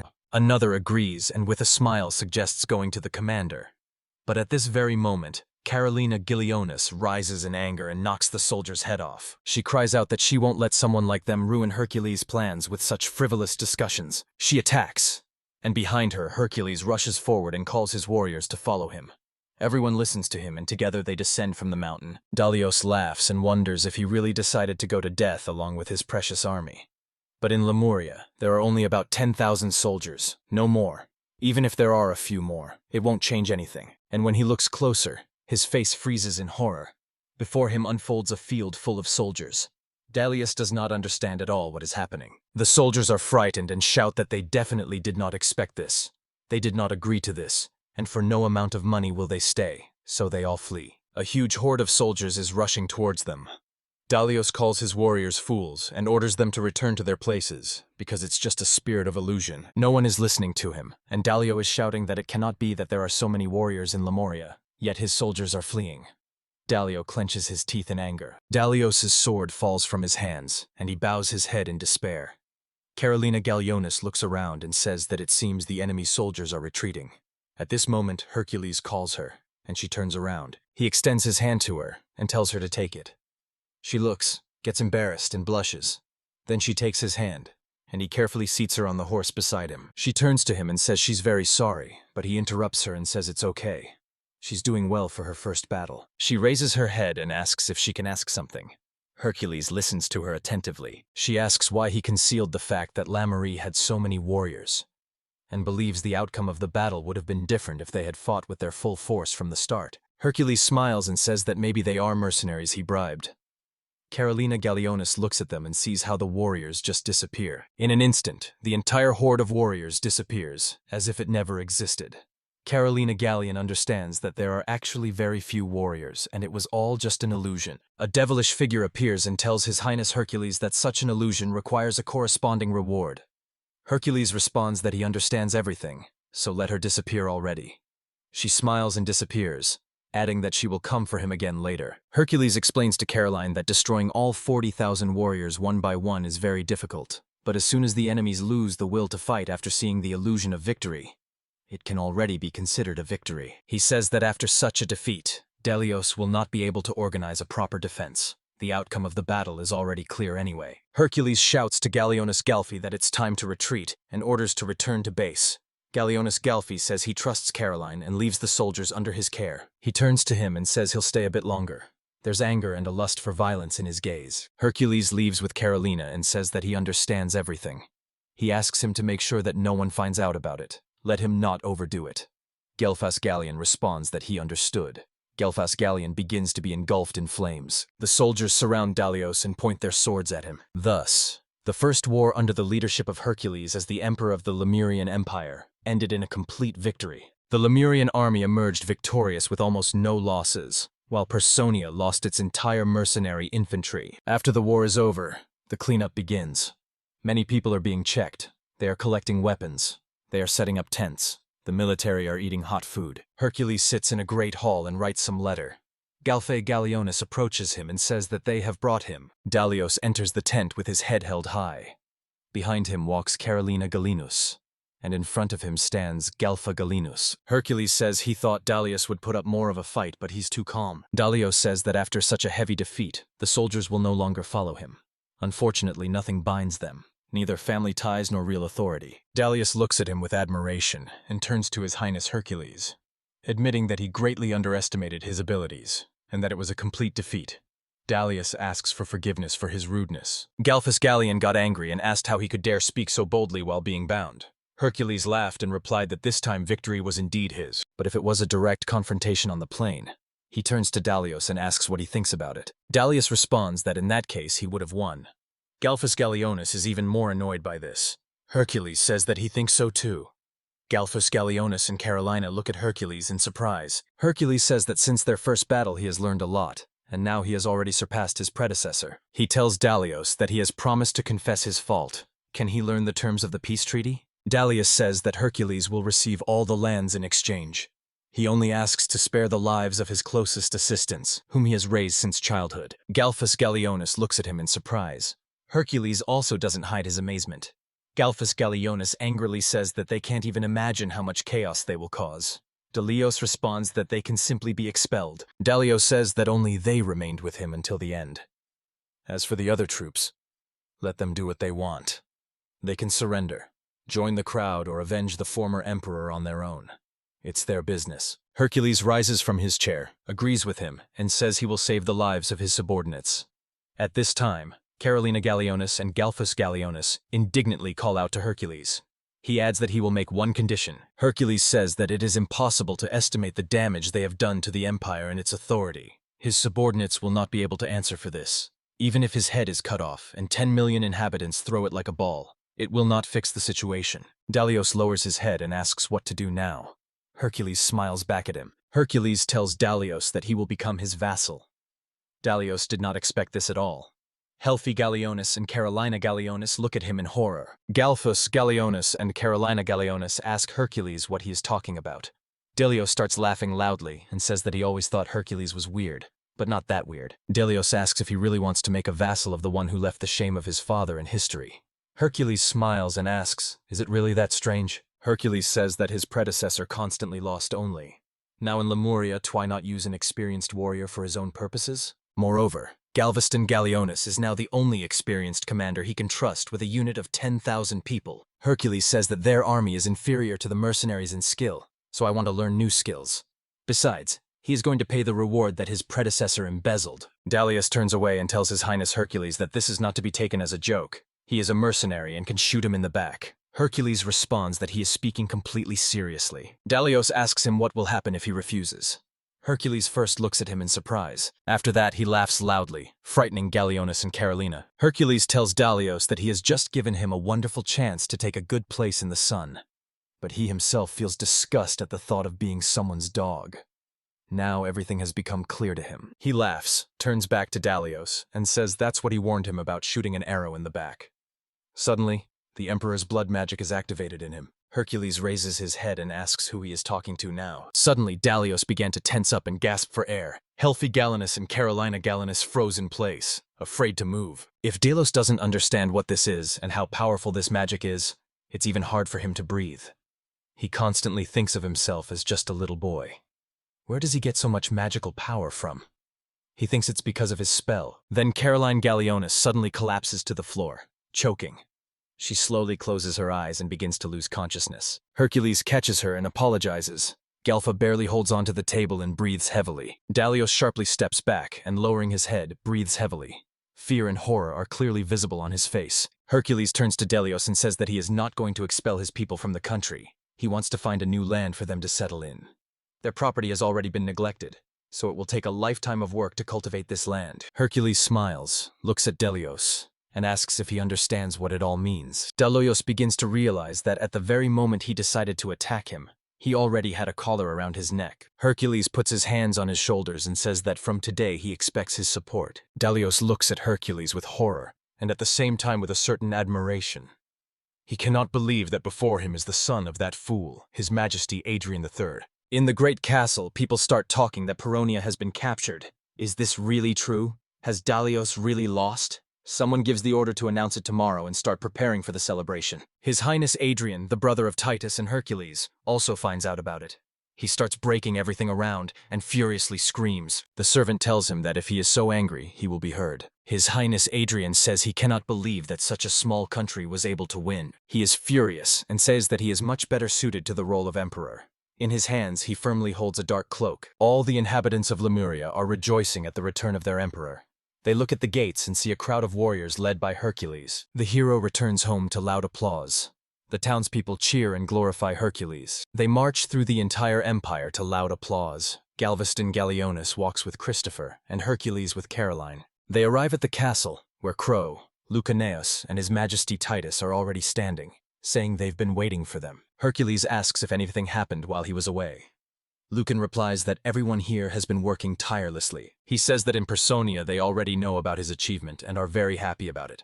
Hercules proudly responds that they still won, and that has raised his rating. Hercules stops abruptly and looks around. He is asked what happened. He inquires of His Highness Titus where His Highness Adrian is, who apologizes for not being able to be present on such an important day. He knows he doesn't like to appear in public.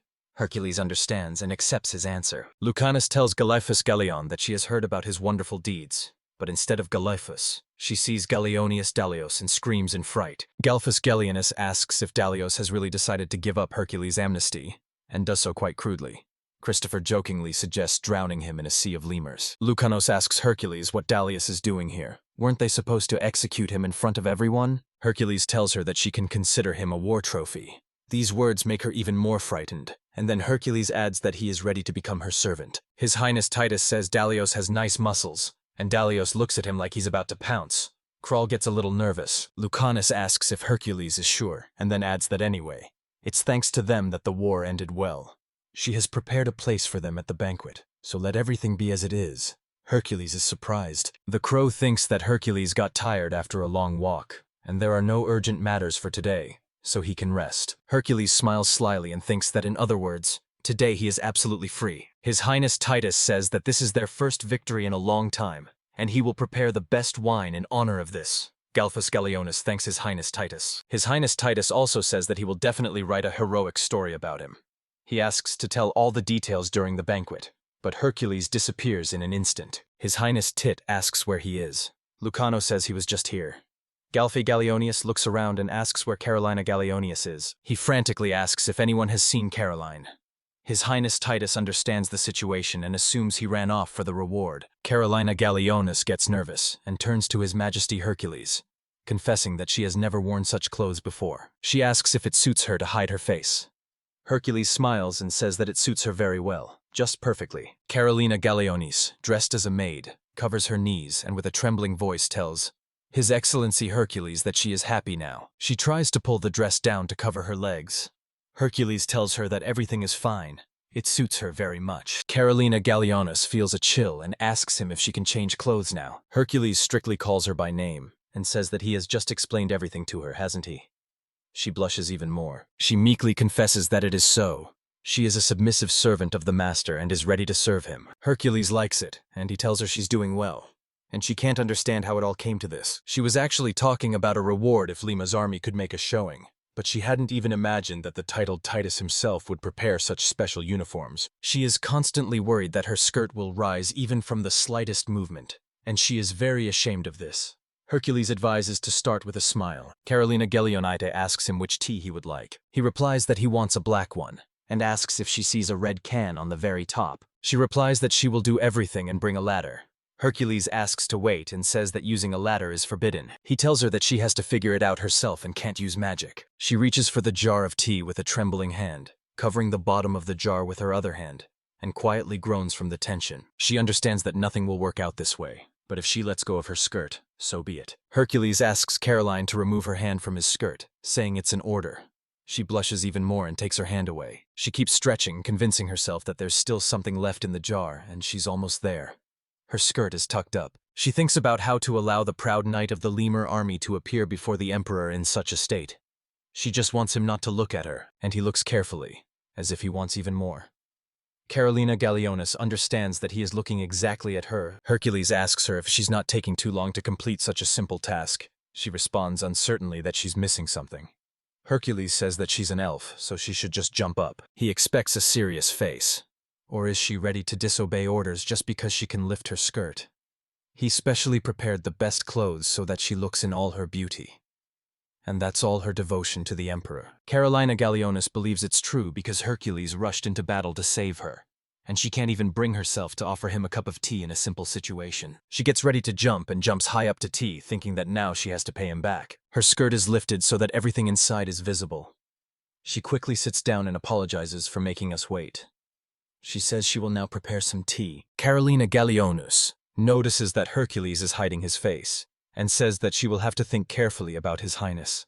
Suddenly, Carolina screams in horror, realizing what has happened. She is making tea, quietly blowing on it with her lips. She tells Hercules that they need to wait a bit for the tea to brew. Hercules notices that she is angry, but still calls him master. He addresses her by name and asks her to come over to make amends. She agrees, pushes the chair back and approaches him. Hercules pats his thighs and tells her to sit, but she objects, saying she's heavy. He smiles and says that's how it's supposed to be. She sits on his lap, but doesn't look into his eyes. Hercules asks what's wrong with her. During training, she behaves freely and isn't shy. She replies that this isn't even a training session right now. Hercules hugs her tightly and says she's very cute, but she screams that he won't be able to bribe her with such simple compliments. He apologizes to her and says that he probably overdid it with the jokes, and sincerely asks for forgiveness. Carolina Galeonis asks him if something is bothering him. He replies that it is. He had always looked at his father's back, and now for the first time he himself went to war. For him, this is a great responsibility and strong pressure. He says that ordinary people closely follow the emperor, monitor politics, finance, and infrastructure changes, so he needed to win this war to gain people's support. Hercules admits that after the victory, fewer people will be dissatisfied with him, and it has become much easier for him, and Caroline was able to be saved. Carolina Galeana says that then he must come to the banquet and appear before Christ and other officials, showing himself a hero. She tells him to show his strength and courage, just as they did for her on the battlefield. Without hesitation, he immediately approached her. Hercules looks at her in surprise. Due to such a reaction, Carolina Galeonis begins to doubt and apologizes, saying that at such a moment she probably should have addressed him as an emperor. She talked too much. Hercules is playing with her cheeks, but she doesn't understand and asks what he's doing. Hercules doesn't hear her and continues to pull her cheeks. Hercules agrees that she is right. If he does so, then Christ will not condemn him for it. He asks her if she can work a little longer as his maid. She gently runs her hand over his palm with a joyful smile and agrees with enthusiasm. They merge in a tender kiss. At the festival, Hercules and Carolina Galeonis appear. Christopher points to people where Dalios and Galphus Galionis set up a muscle show, and behind them stands a skinny boy. This image was created by Titian himself. He painted Hercules in the center. Hercules points to Christophorus, who is leaning and trying to escape. Galphos puts his hand on Christopher's shoulder. He starts to tremble. Galphos wins. Dalios looks furiously at Galphos. His Highness Titus continues to add new heroes to his painting. Hercules watches this and looks pleased. Hercules raises a cup in front of hundreds of people in the hall, all of them supporting him, while Caroline looks on joyfully. Hercules is sleeping a deep night. A demonic woman appears from the floor and calls him. He wakes up and sees a demoness sitting on him, and says that the night is very beautiful. She responds that she has come to fulfill an agreement. Turklus wakes up and with pleasure says that it's her, and the devil in response says that she has finally woken up. She slyly smiles and says she has called him so many times that she thought he was dead. Hercules asks what she's talking about, since they're currently in her dream. She replies that it's so, and though he's tired now, a deal is a deal. She says that, as always, she will get what she needs. She presses her lips to his, but Hercules doesn't react at all. Her name is Asmodeus, only he can see her. She is his spirit partner, with whom he made a contract. She used to be a cherub. However, she became a fallen angel. Having crossed the boundary of death from thirst, she is now a demon. Among the 72 demons, she is the 32nd in rank, and she holds the title of Queen. The one who makes a contract with her will gain a great advantage, but in return, she takes away a lot of mana and physical energy. It can't be said that Hercules doesn't like it. He's shaking and moaning, and this filthy thing is swallowing everything. Hercules asks her to be careful so he doesn't die from it. She says she's just begun. From what moment? She replies. From the time when everything remained untouched. 5 years ago, the priest told His Highness Hercules that it was wonderful since he had handled the task so easily, and a bright future lay ahead of him. And Hercules, who was 10 years old, replied that anyone in his family could have done it. It was enough to just look into the library once a day, and everything would have turned out. Lucano wants to say that other emperors suffered defeats, but then decides to keep silent. Hercules thinks that every day is the same, and he's getting tired of it. Suddenly, he feels a headache, and Luciano gets scared. He doesn't understand what it is. What kind of image appears in his head? He hasn't seen such places in other countries or in library books. Could it be that they don't belong to this world at all? He has no idea what kind of people they are and what kind of places they are. He realizes that these are definitely not his memories. Luciano asks him if everything is okay, offers to call a doctor. He replies that it's not necessary. She says he's turned pale. He gets even angrier and starts shouting even louder. He says he'll rest a bit and everything will pass. He asks her not to tell anyone anything. She listens to him. He says that classes are over for today. Lucanos asks to call the maid if needed. Hercules focuses and starts thinking. An image of a man appears in his mind. He doesn't understand who he is. Suddenly, someone starts knocking on the door. Hercules asks to be left alone, but the knocking doesn't stop. Then he opens the door and sees Medea standing right in front of him, smiling at him widely. He doesn't understand if she's new here. He's indignant. Didn't they explain to her how to behave? Knocking on the door so insistently that he has to open it himself? She stands proudly and offended. That's the kind of welcome she gets. She says that, apparently, she understood. She didn't choose the best outfit. So she takes off the maid's costume, puts on a robe, and asks if it will be better this way. Hercules is shocked by this. Hercules nervously closes the doors, expelling the devil woman. He doesn't understand at all what's going on, since this clothing appeared from his memories. The guy wonders who she really is. He winces at the sound of her laughter. She appears from above and says that she always likes to see people's surprised faces. He doesn't understand how she does it. She says it seems like he still has memories left. He freezes in place, astonished. They directly ask her what she is talking about. She replies, "Who is inside him?" Because this question has been bothering him for a long time. She tells him not to worry, explaining that these memories are not his. She says that this man and his memories belong to a completely different world. It's his memories, not the boy's. These are not memories from another world, and they have nothing to do with him at all. He wonders what other world she is talking about. Maybe she means another kingdom. She replies that it's not so. It's about another planet. This world exists in a different time dimension. Hercules asks her how she found out about this. She replies that she gave him these memories herself. He grabs at his throat in surprise and asks again what she fed him, thinking he's already completely forgotten. She says that back then, when he was just a germ, she implanted the memories of that man into him. She was curious to see who would survive. It seems that a person without ambition had no chance of defeating one who was arrogant, ambitious, and had a sense of dignity. As a result, the soul of that person disappeared, and all the memories and experiences went to him. She says that he is now himself, and the soul of that man is no longer a threat to him. Hercules calmly accepts this news. He asks her to wait, ponders, and confesses that something is bothering him. Then he asks her why him specifically. She smiles and tells that several hundred years ago there lived a man who united all the inhabitants of Lemuria and founded a monarchy here. He was once her master. His new ways of creating a state had amazed her more than once. She couldn't let his country perish. Also, as a result, this person could have simply died. But he possesses enormous knowledge and has a unique mind. He could be a salvation and a ray of hope for Lemuria, so she decided to take advantage of it. But the most important thing now is that they need to sign a contract. She flies very close to him. He doesn't understand what contract is being referred to. She asks to forgive her for not having introduced herself yet. She says that of the 72 mighty supporting spirits, she occupies the 32nd place and is also a queen. Her name is Asmodeus. Hercules realizes that this is one of the greatest human evils. If he signs a contract with her, he's done for. He starts tugging at the doors and gets angry because they won't open. He screams, calls for security and Liukanos, but no one appears. Suddenly the devil's hands reach out to him. She presses him to the ground and says that they are now in a dream, so no one will come, and in the real world, he is just sleeping. He tries to resist, but the temptress starts to seduce him. She says that his innocence will be the price, and his fluid, the seal. She says she'll make a real man out of him, and he's outraged. Who could possibly enjoy that? She laughs cheerfully and says it's just wonderful. She likes people who are full of energy. She wonders how long it will last. Hercules almost remembers nothing after that. When he woke up, it was already morning, and he himself was lying in bed. He remembers everything and says that's how it was. Next to him lies a temptress girl and hugs him. She tells him that after signing the contract, he became a wonderful toy for her. He asks her to stop.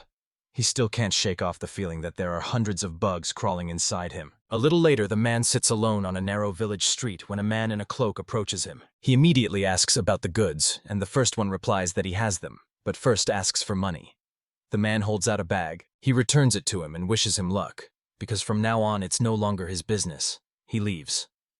The man in the cloak holds a small vial in his hand and says that all this is for the sake of the empire. At the banquet, everyone is joyfully celebrating the victory. A little later, His Highness Adrian sneaks down the corridor. He approaches the main hall, where on a pillow lies the royal crown. He says that Hercules is an emperor, which is utterly absurd. He says that Hercules is too arrogant and calls him Junior. Then he turns to his 3 subordinates and asks, "Doesn't the empire need me?" Everyone just agrees with him. His Highness Adrian gets angry and says that his father initially chose him. He stretches out his hands to the crown and wants to take it. Then he hears Lucason's voice saying that it is forbidden to touch her. His Highness Adrian is no longer so nervous. Lucano turns to His Highness Adriano and looks at her with hatred because she got in his way. She says it's a great treasure of the Lemurian Empire, which has been honestly passed down from generation to generation. Only the Archbishop and the Emperor have the right to touch this thing.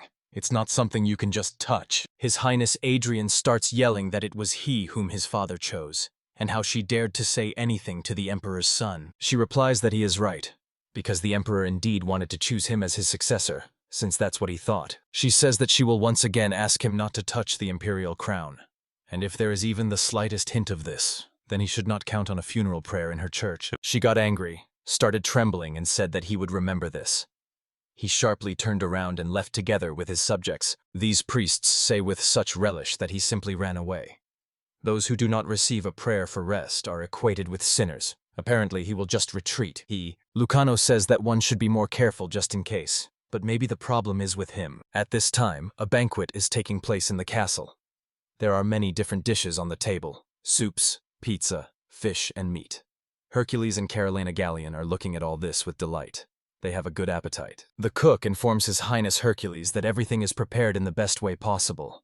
The menu includes palazzo margherita, caprese with calzone and tomato paste, and for lunch, many of his favorite tomatoes. Carolina Galeonis tells His Highness Hercules that it looks very appetizing. Hercules takes a piece of pizza and tries the taste. The cook asks if he liked it. He replies that the dish is very delicious, and this time it turned out even better than before. The cook joyfully says that such words are real music to his ears. Now he will try even harder to cook dishes that bring tears of happiness. By reducing the expenses for the maintenance of the palace and infrastructure, he directed the saved funds to other needs. They use only the freshest products from all over the empire, and the dishes are cooked by the best chefs hired by my father. That's why all the food in front of him is the best in the world. But there are its own nuances. He says he's already tired of it. The cook is shocked and asks if he didn't like something. He replies that it's not about that. He says that at first he really liked these tomatoes. Pizza, soups, everything was delicious.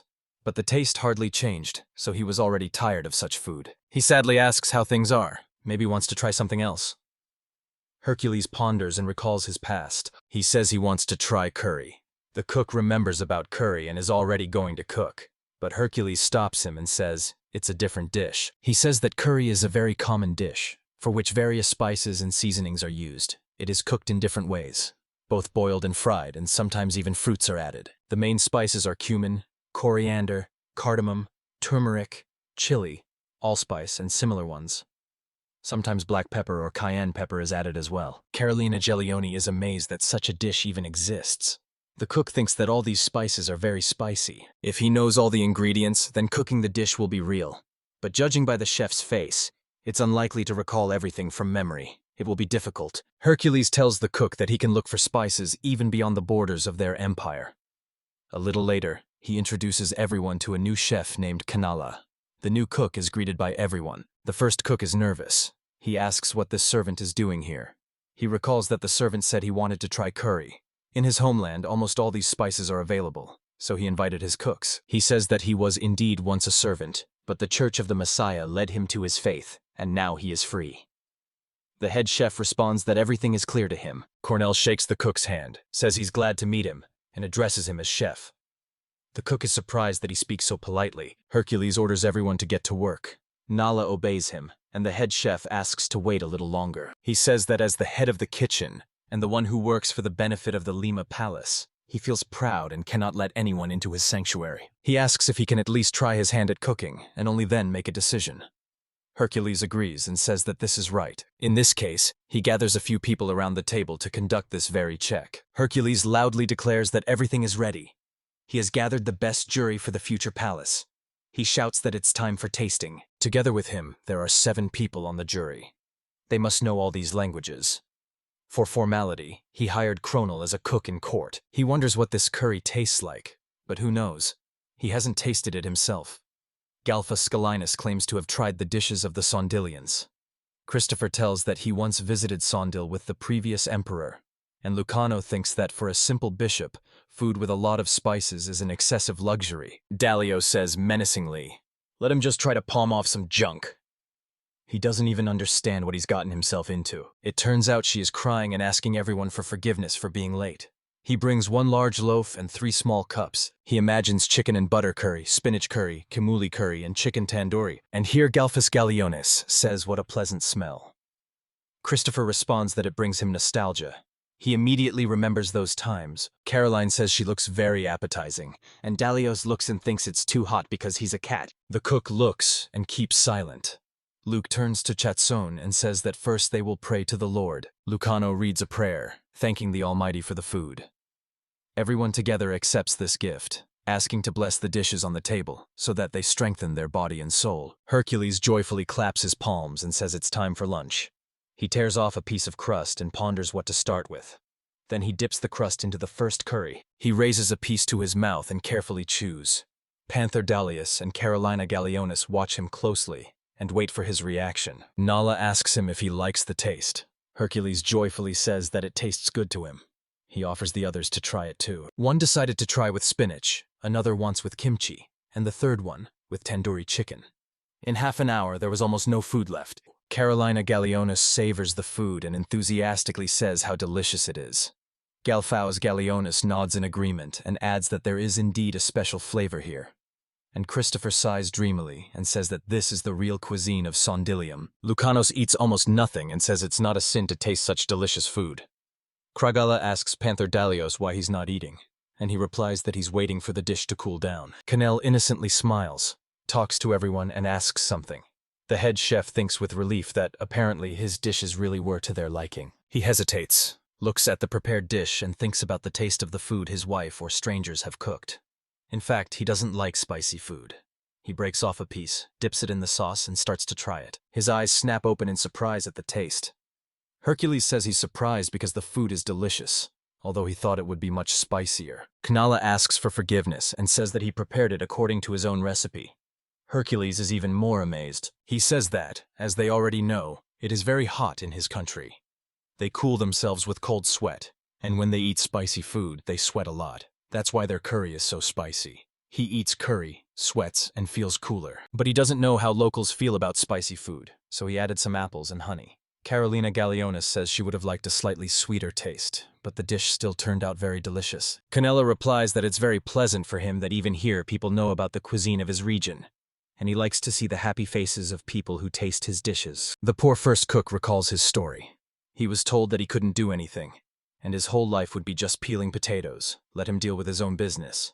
They called him a villager, and he just sat, peeled potatoes, and read a cookbook. He wistfully dreams that someday he will cook delicious food personally for the emperor. Hercules raises his hand and says it's time to make a decision. He asks everyone who wants to try Cranel's dishes again to raise their hand. Gallionis from Galfi raises his hand because he wants some sharper food. Christopher and Luciano support him. Carolina Gallionis says she wishes the curry was a bit sweeter. Pantera Daliu agrees and adds that the dish is still very delicious. Hercules says he would like to try a spicier curry or even one with some other new ingredients. Hercules asks the boss what he thinks. He ponders and also raises his hand. He says that to cook food that is better suited to lemurs, one needs to stop taking offense at everything all the time.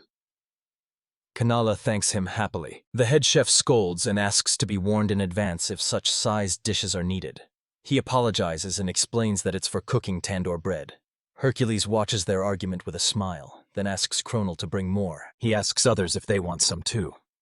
Carolina Gallionis says she likes chicken tandoori.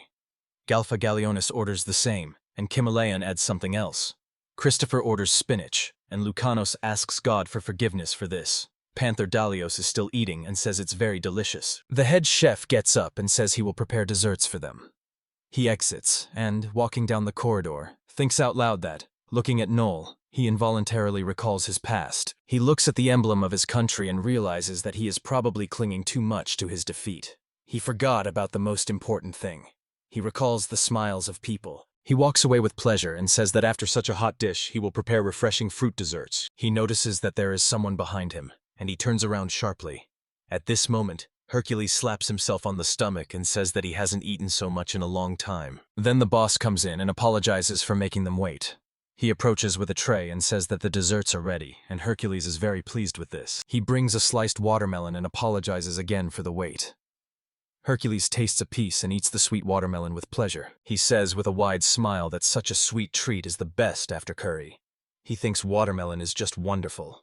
Carolina Gallionis likes how much he enjoys his food. Kanala brings watermelon to everyone. Everyone eats with pleasure. But Panther Dali looks at the watermelon warily. Hercules was about to eat the last piece, but suddenly he noticed something strange. Some kind of liquid appeared under the fruit. He shouts loudly for everyone to stop eating. Everyone lifts their heads in fright, looking at Hercules in surprise as he tries to make himself vomit. Carolina Gallionis suddenly rushes to help Hercules, but Panther Dalios grabs her and punches her in the stomach. Christopher and Lucano are horrified. Carolina Gallionis also starts vomiting. She can barely stand on her feet. Galphus Gallionis starts fighting with Panther Dulios and screams that he allows himself, but Hercules tells Goofy and his galleon to stop, claiming that the watermelon is poisonous. Everyone is afraid to even ask if His Highness was poisoned.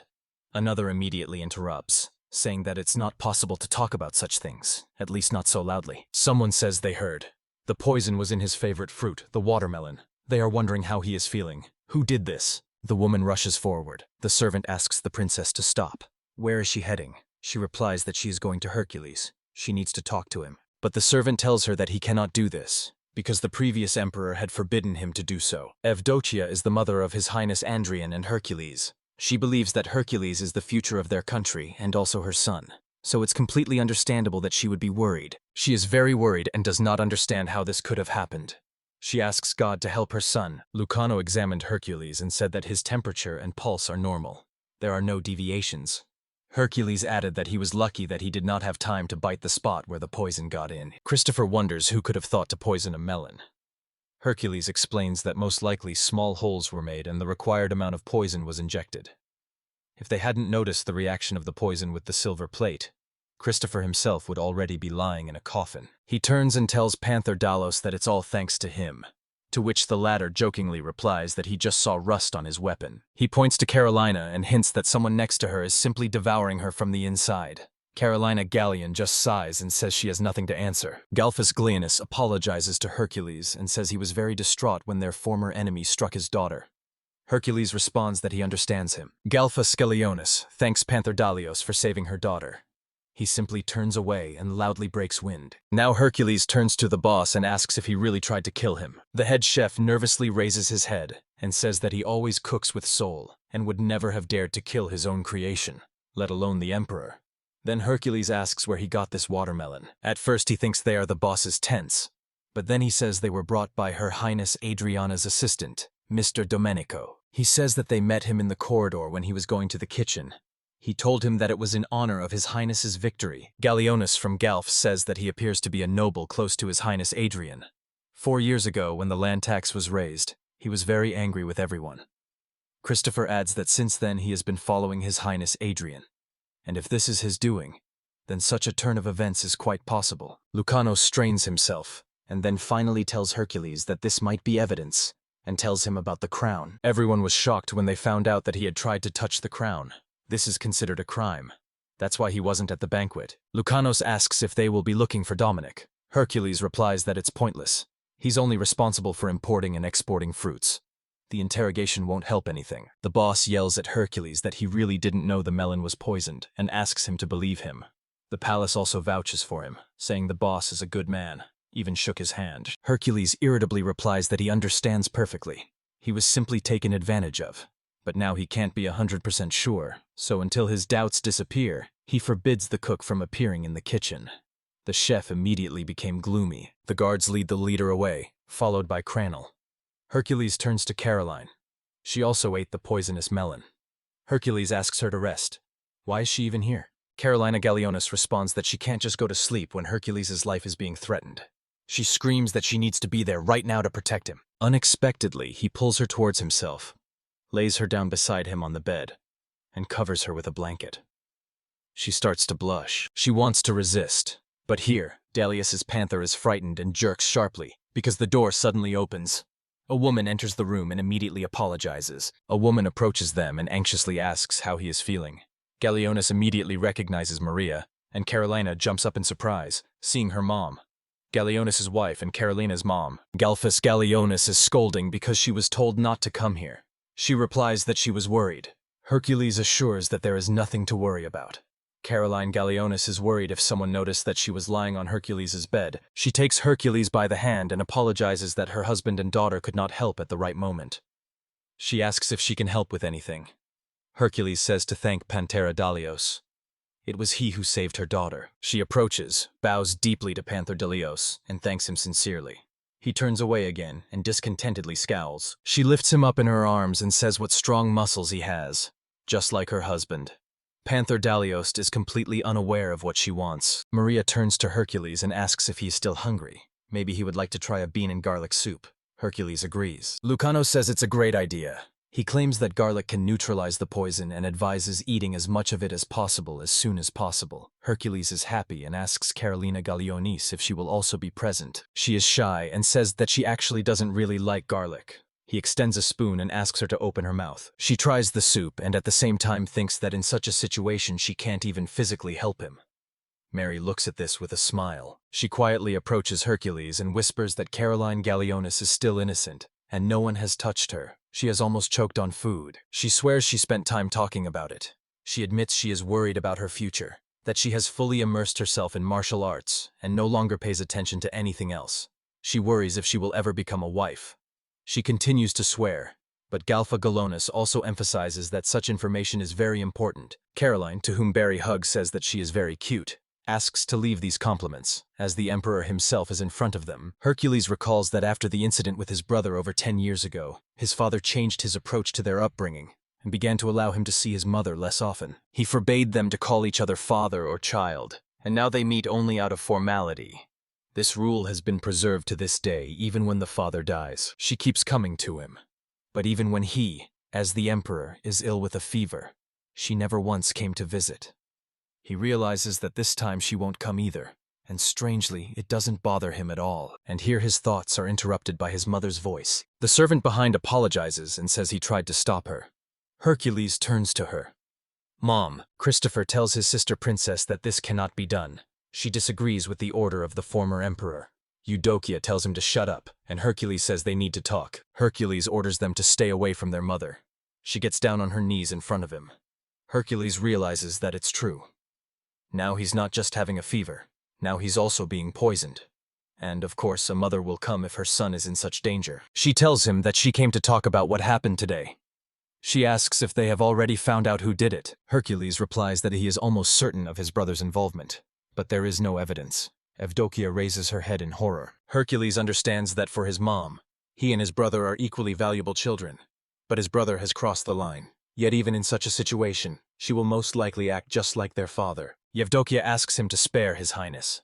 Adrian Hercules is shocked, and as he realizes why his mother has come, the light in his eyes slowly fades away. Everyone watches in horror as she makes up excuses and tells that His Highness Adrian worked hard every day to become who he is now, and she has always taken care of him. She came to tell him about it. She is convinced that he acted thoughtlessly, but did not wish him harm. Besides, he is her own brother, so she asks him to forgive. Hercules asks if she didn't come to check on him at all. She doesn't understand what he's talking about, and the guy adds that anyway, she won't be able to do anything to him because she has no evidence. Hercules tells Eudoxie that as emperor he cannot turn a blind eye to this, so Hadrian will be brought to trial. She looks at him in shock and grabs his clothes tightly, begging him to spare her son. Christopher tries to stop her, but she asks again and again not to kill the boy. She fiercely screams Hercules' name. He tells his mom he'll do everything possible. She freezes in horror on her face. She gets up, drops her hands, and quietly walks away, saying she thinks of going to a monastery. He again asks her about it. She says she will pray for the peace of her husband, for the sin of her son, and for her own sins. She confesses that she did not stop her son, and so she leaves everything to God's will. Everyone around is shocked by such words. Hercules smiles at her and says that if she has already decided, then he will not dare to contradict her. Then he asks if she has already chosen. She walks away and replies that yes, she has already decided. She says goodbye to him and leaves, closing the door behind her. An awkward silence ensues as Carolina Gallionis dials Hercules. Hercules informs Galf, Gallionis, and Christopher that there will be a gathering today, so they need to summon everyone. They agree. Hercules adds that Adriana will be judged. At this moment, Adrian in a rage cuts all things with scissors and screams why his brother is so big, saying that he just had to die quietly. The servant tells him that his mother has come to see him. Adrian orders her to be thrown out, convinced that she has come once again to impose her authority on him. He is angry because the other is also gathering elders. If he flatters the nobility with good words, then that's it. He's done. After all, he is only a part of this process. Hercules gathers the people, addresses them as honored fathers in what they will become, and says that their country is in danger. He says that heretics and ill-wishers have taken away their land, and if it continues like this, they will lose everything. Hercules says that they need to take their rightful place, for which his grandfather fought. Now he has a strong army, so they have a good chance of success. He clenches his fist, raises it up, and declares that he is starting a war to reclaim his lands. Everyone around him screams and supports him. Because of this, he becomes even more tense. He looks at the portrait where they are with his father and asks why his father did not give him the crown. He sits in despair in an empty room. Things are scattered around, everything is broken. The curtains are torn and closed. In the dark night, Adrian lies in bed and wakes up from the noise. He lifts his head and hears a creak. Before him stands a girl with short hair and a very bright soul. She looks at him with great interest. Adrian looks at the girl in wonder, and she greets him and asks if it's a beautiful night today. Adrian immediately blushes. He roughly asks who else is her companion. She smiles and says she thought such greetings were liked by everyone. Suddenly she spreads her wings. She says she is an archangel, and she is the first of the 3 pillars, and her name is Jebediah. Adrian can't believe his ears and asks if she's a real archangel. He's so astonished that he even falls out of bed. She laughs and asks if he has ever seen an angel before, and he replies that he didn't even imagine they could dress like that. She pulls him towards herself and tells Adriano that she has a message for him from God. She says that Hercules will soon set out on a journey to the Principality of Trebussos. She says that due to his achievements and the surrender of Panther Delios, He has gained huge support in the country, and now he strives to return all the lost territories. She explains that the recent meeting of the nobles was for just that. He is outraged that Hercules has become arrogant from just one victory. Andrian raises his head and asks where they got this information, and she replies that it's from a first-hand source. She tells him that she has just overheard their conversation, as she had previously told. They will start with the Principality of Travisos. Everyone has gathered to discuss this. Hercules suggested starting with Delios. For him, it's essential to learn how to analyze an opponent he has defeated. He's interested in his point of view, and Panther Delios responds that he's understood everything. He says he lost only because there was no one else who could command such a large army. If there had been another person there, they could have distributed their soldiers better and given them a rebuff. Panther Delios says that he didn't have any other choice of commander at all. Hercules asks, why? He replies that he does not trust mercenaries, as they can easily be bribed with money and may switch to the enemy's side, which the emperor himself has already shown. Hercules proudly says that he is right. Hercules says that if it were a plateau, they would have easily dealt with Panther. Delios asks, who would have gone ahead then in the composition of the fiery force? Hercules says that the main reason for his defeat is that he stole lands from his father. He says he understands why he did that and supports him. But it would be strange if he didn't get involved in the country's affairs after this. He says that if you can't manage a country, then there's no point in expanding your possessions. Panther Delios looks away in shame. Hercules laughs and says that's right. But he won't let that happen and will get it right. So Panther Delios will have to do a good job. Hercules says that they have already heard the opinion of Panther Delios, so he proposes to move on to the Lemurians. Galphus Golian says that if one recalls that battle and Hercules' advice, there are no complaints about the strategy. Hercules says that the main problem is the weapons. Carolina Gallionis asks again, and Hercules confirms, yes, it's about small arms for infantry. He states that during the battle in Perugia, the infantry mainly used swords and shields, and one group had long spears. These lists are called series. The Lemurians used them many thousands of years ago. Due to their length of 5 meters, they are much more effective for arming horsemen than swords. But in the last battle, he realized that it was a bad idea. The spears still constantly hit the ground. They were inconvenient for close combat, which immediately broke the battle formation. Most simply threw away their spears and took up swords. Their kingdom is surrounded by deserts, plains, and mountains. Among the enemies are nomads and mountain dwellers who are accustomed to the complex terrain. If it turns out that the landscape cannot be used with weapons, it will be a major problem. But under certain restrictions, they also cannot arm themselves.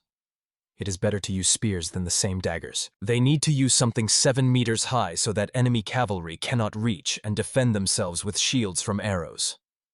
Such a distance gives an advantage over the enemy. At the same time, everything must be lightweight, not interfere with the formation, not destroy the structure, and be able to carry a shield. He asks his people if anyone has such a weapon. Everyone is sitting in tension and doesn't understand what this request is. Panther Delios asks if he can just use everything at once. Galphus Helionis says that it is easy to speak, but to fulfill what is said is almost impossible, as he believes. Panther Delios asks, if the emperor himself asks about this, then what remains? Hercules remembers something. He scares everyone with this, and says that they will arm their army. After that, they will train until the event itself. Jibril hears all this. She says in Adrian's room that this is how they prepare, doing everything in stages. He calls his brother conceited, but in reality, he doesn't care about the receptions of the soul. But Jibril adds that their campaign will fail and asks what this means. She replies that in order to get to the Principality of Treviso, they will go by way of S, but by the anger of the spirits they were drawn right into the storm. They could no longer find a way out. The waves carried them further and further, and eventually they all drowned. Adrian doesn't believe it, and asks how everything can happen so easily. She replies that, amazingly, in one of the worlds, the army of a great kingdom twice got caught in a storm. After that, legends about the god of thieves began to be composed there. She says that Hercules doesn't even suspect this, and that he is now gathering an army and preparing for a campaign. Adrian ponders, then says that he doesn't care.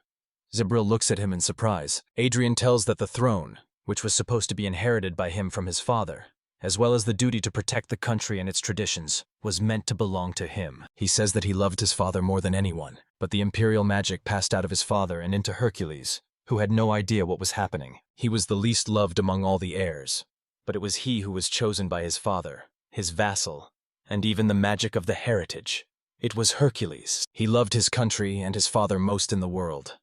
Maybe he was a bit more talented, but everything was taken away from him. When his mother saw the magical seal, she told him to obey Hercules. But his parents and the crown belong only to him. He is ready to destroy the one who took everything away from him. He wants to take back what was his. Jibril smiles and says that he's probably had it rough in life, but he's okay now. His master is protecting him. He still doesn't understand, she says, that soon he'll take his rightful place and lead the empire to prosperity. She suddenly pulls him towards herself and says that she will reward him if everything works out. Adrian asks Jibril to wait, but she doesn't listen and continues to insist. He shouts, asking if he can really become an emperor. At this moment, he suddenly wakes up, looks around and realizes that it was a dream. He breathes heavily and thinks, what absurdity. Where would an archangel come from here? Then he notices a piece of paper on the bed, unfolds it, and sees that it is a route map to the Principality of Trebizond. He doesn't understand what she's doing here. A white feather falls onto the bed. He takes it in his hands and examines it for a long time. He starts laughing and says that he will finally be able to kick him out of his place. A man approaches him and asks for forgiveness. He is surprised that Adrian is already awake. This is Dominic, and Adrian says that he came just in time. Adrian tells Dominic to gather an army, and he asks if it's about a tax to maintain the army. Adrian assures him that no, it's not a tax. Adrian says that Hercules is going to the Principality of Trebizond. He also says that they will attack him as soon as he returns. Dominic wonders if he is now going to stage a rebellion, but he himself is amazed. Says that he has simply finally been lucky, and now God is on his side. He abruptly tears down the curtains, covers himself with them, and says that he will make you feel all the dirt and bitterness of his life, and that he will kill Hercules. Hercules tells his subordinates that they can act according to the plan. He instructs them to complete the preparations, and promises the people that the lost lands will be theirs again. Christopher responds that everything will be done. Hercules says that his brother has already tried to kill him once. Most likely he will try again. Carolina Gallionis firmly grips Hercules' hand. He turns to her. She looks him in the eye and passionately says she won't let this happen. She smiles, thinking that nothing will come of it anyway. He is confident that he has everything under control, without even noticing it. Hercules comes out to the people on the balcony. People below listen to him with respect. Hercules tells them everything simply and directly, while Adrian looks out the window at the same time. It has been several days since Hercules began his plan. Everyone is discussing that during the conversation of the Council of Elders. No one heard anything like that. Everything happened just as the Archangel Jibril said. Some say that it is still not understood. It was said before that this vision was dreamed by His Highness Adrian. Adrian remains dissatisfied with such a name. The boy gets scared and immediately apologizes. Everyone stops sharply. Adrian says that his father should have chosen him, not Hercules, because he is the favorite of the gods and the true emperor. He says that this message must be a compensation for all his sufferings. It's a chance that was given to him by the Archangel Jibril, and he cannot waste it. He tells people that the same thing would have happened to them if not for his brother. Then their life would have been much better. Frightened, they agree, saying that this is indeed the case. Adrian turns to the Bulgarians and asks if they too have had problems trading with him. The Bulgarians are a nomadic people, almost all from one tribe. But among them, there are also elves, descendants of royal and noble blood. The main currency for Bulgarians is sheep. From time to time, they are attacked by Lemurians, and all because Hercules is dissatisfied with the trade conditions. They tell Adrian everything, and he responds that he understands them even without words, and that he would gladly take advantage of their savagery in battle. Suddenly, someone knocks loudly on the door. Adrian gets angry and asks what the noise is. A servant rushes into the room and loudly says that there is some news. He screams that Hercules and an army of 40,000 Lemurians sank in the RTLC. Everyone starts panicking. Was it really sunk? Everything around seems like a dream. Domenico asks Adrian what he will say, and now Adrian understands everything. This was indeed a message. He turns to his companions and says that they are the best, because they did not listen to his brother's speech. He comes forth with the idea that this moment has finally arrived. At the dawn of his brother's defeat and at the height of his own power, he will bestow honor and glory upon each of them. He cries that he is now the new emperor. Everyone around him exclaims and wishes him glory. Adrian believes he can defeat Hercules. If Hercules is following the sea route map, he should return to this port, and they will meet him at the plateau closest to the port. He wants to knock him off the horse and grab him. He wants to personally tear out his tear-stained eyes, deprive him of his head. He gathers a great army and delights in the thought that Hercules will answer for everything at the tomb of his father. He stands with his men and heavy equipment, smiling and saying he's late again. Or there's so few of them that it's not even noticeable. Here he is informed that the troops of Hercules are already approaching. He smiles with greed. He feels that he has been waiting for this moment for a long time. This is the same day when he really wants to meet him. He wishes to see Hercules' self-satisfied smile. Hercules' warriors are already on standby with their weapons. Hercules notices Adrian from a distance. Adrian looks in horror at Hercules' army and doesn't understand where he got so many troops from. Where did Hercules get such a large army from? He is answered by a sergeant who says they don't know. The report says most of it was supposed to stay at the bottom of the sea. Adrian notes that by forecasts, they shouldn't look so cheerful and healthy. He is convinced that the Archangel's directions cannot be mistaken. They were supposed to sink and incur the wrath of the sea spirit. He cries that he will not believe for anything. Such fastidious sea spirits could have liked a man like Hercules. He asks, even if he said so, what they can do. Hercules sees from afar how they are consulting and says that everything is fine. They are already nervous anyway. He asks Caroline if she sees this, and she awkwardly replies that she will probably abstain. Out of the back comes a man and says it's a pitiful sight. Adrian didn't even check the information and immediately believed that his army had drowned. Hercules' stepbrother, who claims that, unfortunately, he has a reckless brother who only ruins his blood. Hercules laughs at his words and says that he is their common brother. He apologizes to him for the slip of the tongue. Edmont is a half-elf from a military family, a stepbrother by his father. During the war with Pantrea, Dalios was put in charge of guarding the capital. But this time, this important mission was entrusted to Galf Scalionis. Hercules asks Edmund why Adrian is so unlike them, since they seem to have been raised in similar circumstances. Edmund responds by taking the words as a compliment. Caroline Gallionis adds that Titus should also be standing here. Titus refused all this and childishly cried out that he did not want to go on the campaign. They tried to persuade him and said it was an order from Hercules, as preparations for the campaign were underway. He is indignant. What business does he have with their wars? The muse of inspiration came to him. If he throws down the brush now, he will shame the whole family. He starts to get worried and exclaims that if Adrian tries to kill him while he's sitting here, he'll respond, "To die with a brush in hand is every artist's dream, so he's not going anywhere." While the servant reports to Hercules about the situation, Carolina Gallionis expresses her opinion. In her opinion, he will not come to the meeting either. Pearl says he's being treated unfairly. Let him listen carefully to what he needs to do to get moving. He asks Titus about the sketches outside the castle. Titus turns sharply and with burning eyes says that, of course he is going. Hercules says it's easy to bribe him. Edmund jokes that's all the kind of people that are gathering around him. He doesn't even know what to add. But even now, when he represents one of the soldiers of the Imperial Army, he still just talks nonsense. Hercules responds that nothing can be done if he stays in his castle. There is a high probability that the people of Adabrene would have killed him.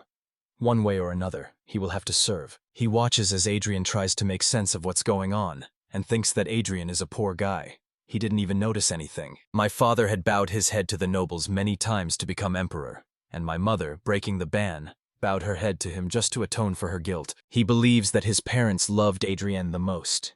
In his thoughts, he tells his brother that he didn't take anything away from him. If he hadn't made that mistake, he could have become emperor himself. Now he's sorry to have to take responsibility for the country that their parents loved so much. He says they're starting to sweep.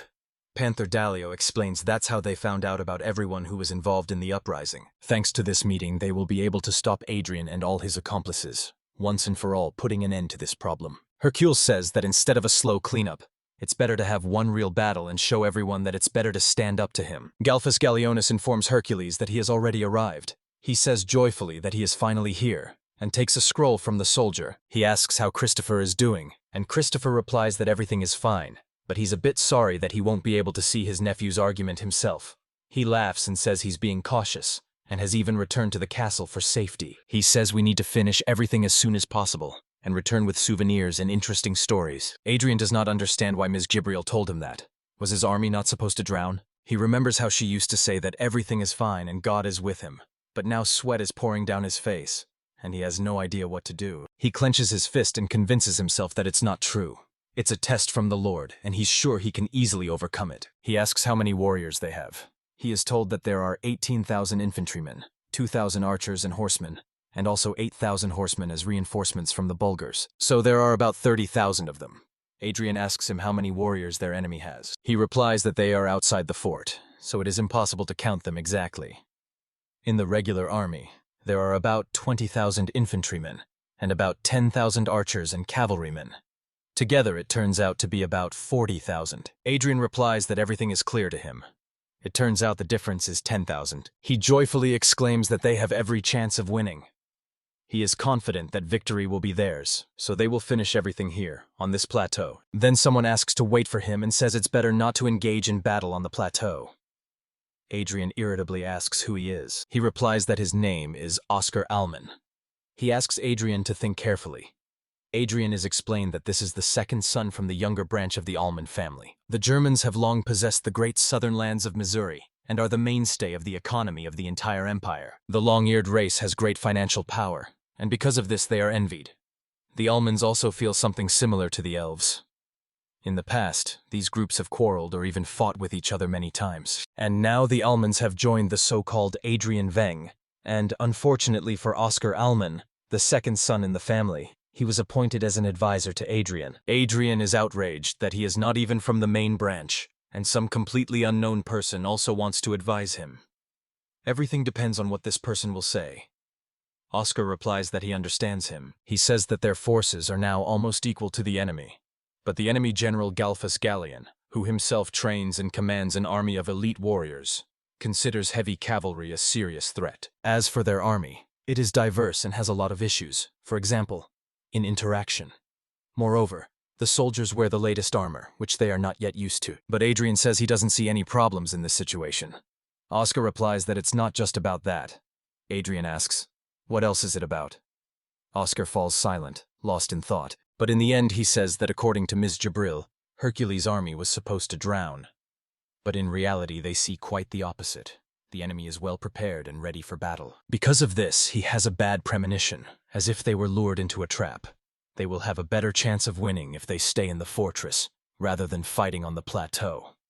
He asks Adrian to think it over once again. Adrian in anger grabs him and shouts, "Does he even understand what he's doing? Is he really advising him to hide in the fortress?" He yells that he has already suffered enough from his brother, and even if this is the purest plateau, he will force him to eat the earth.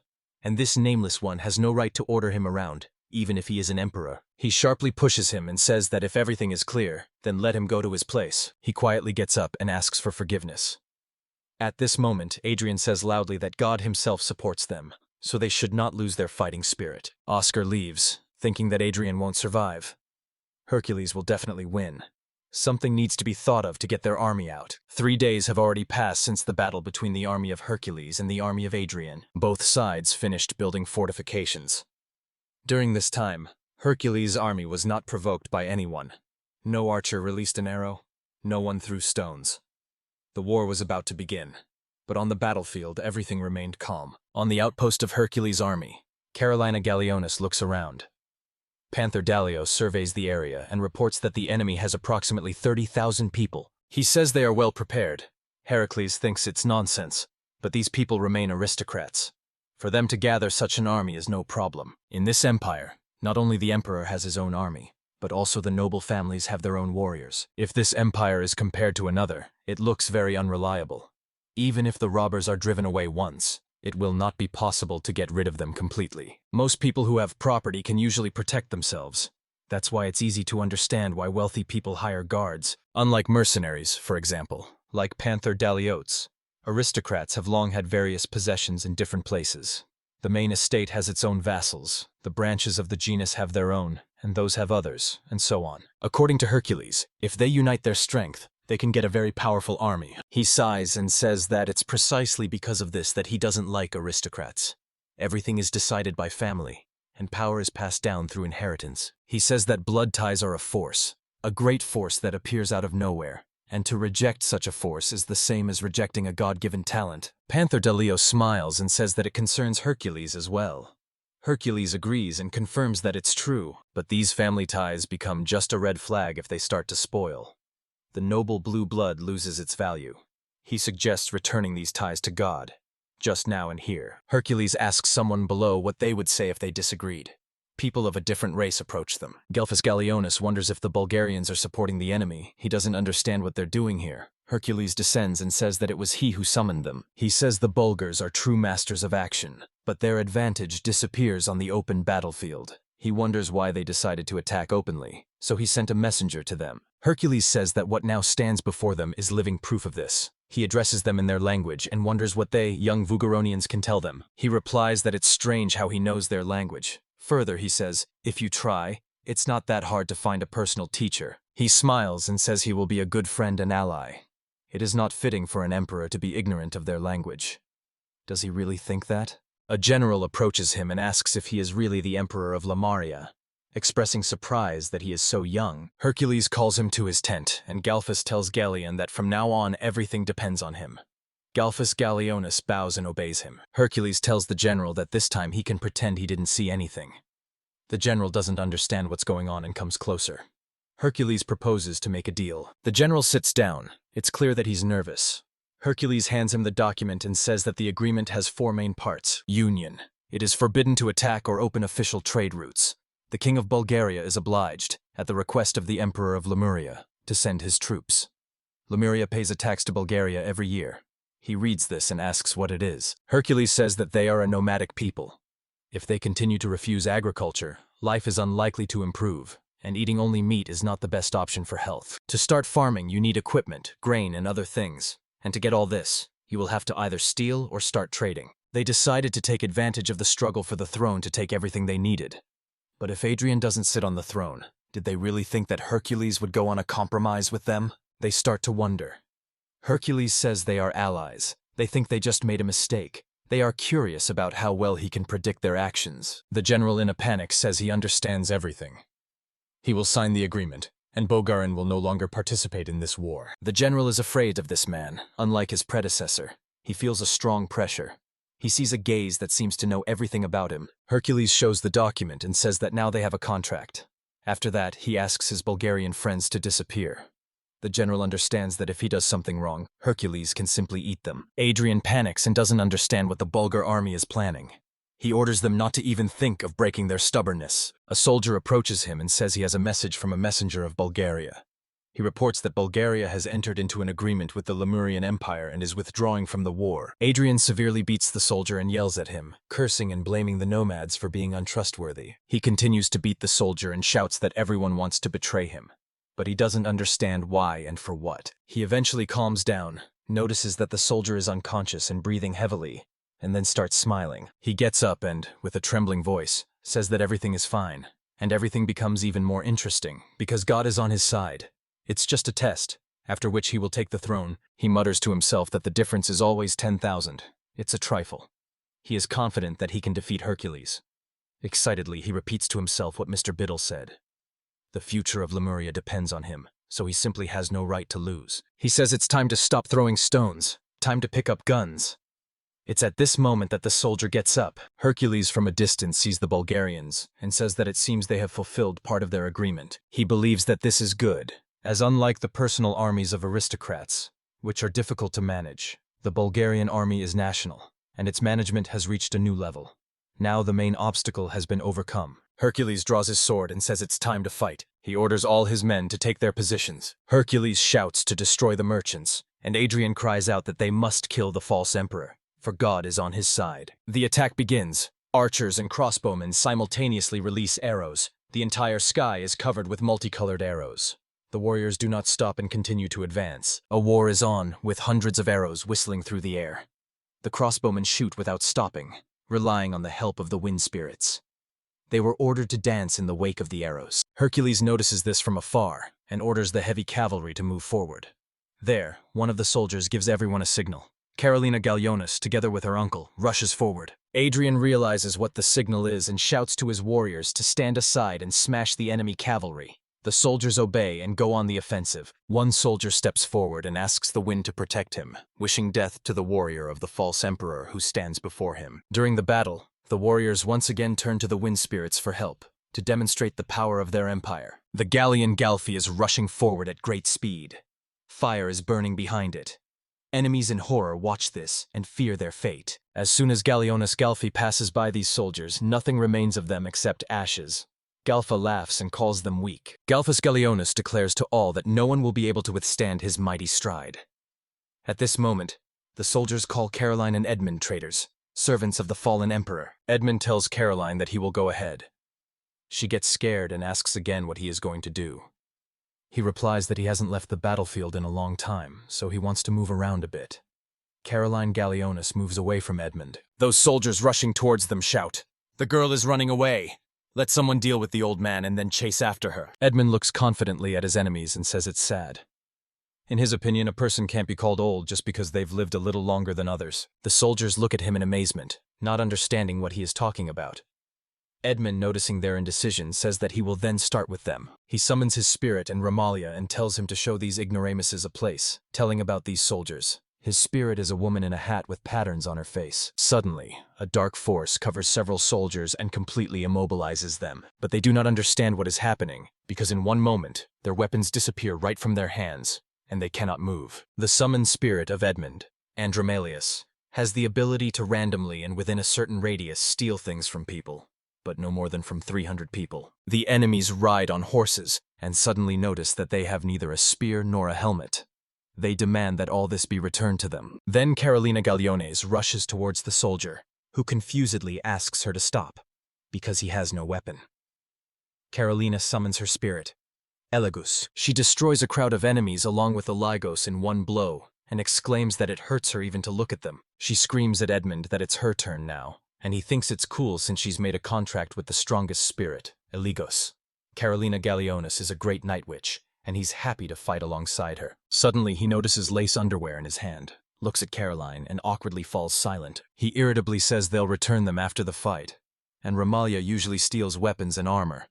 But sometimes she comes across other things. Panther Dalius laughs and tells Hercules that his army is very strong, and he replies that it's because he has trained a lot. At first, he planned to send halberdiers to the front line, but the enemy brought crossbows into play against the vanguard.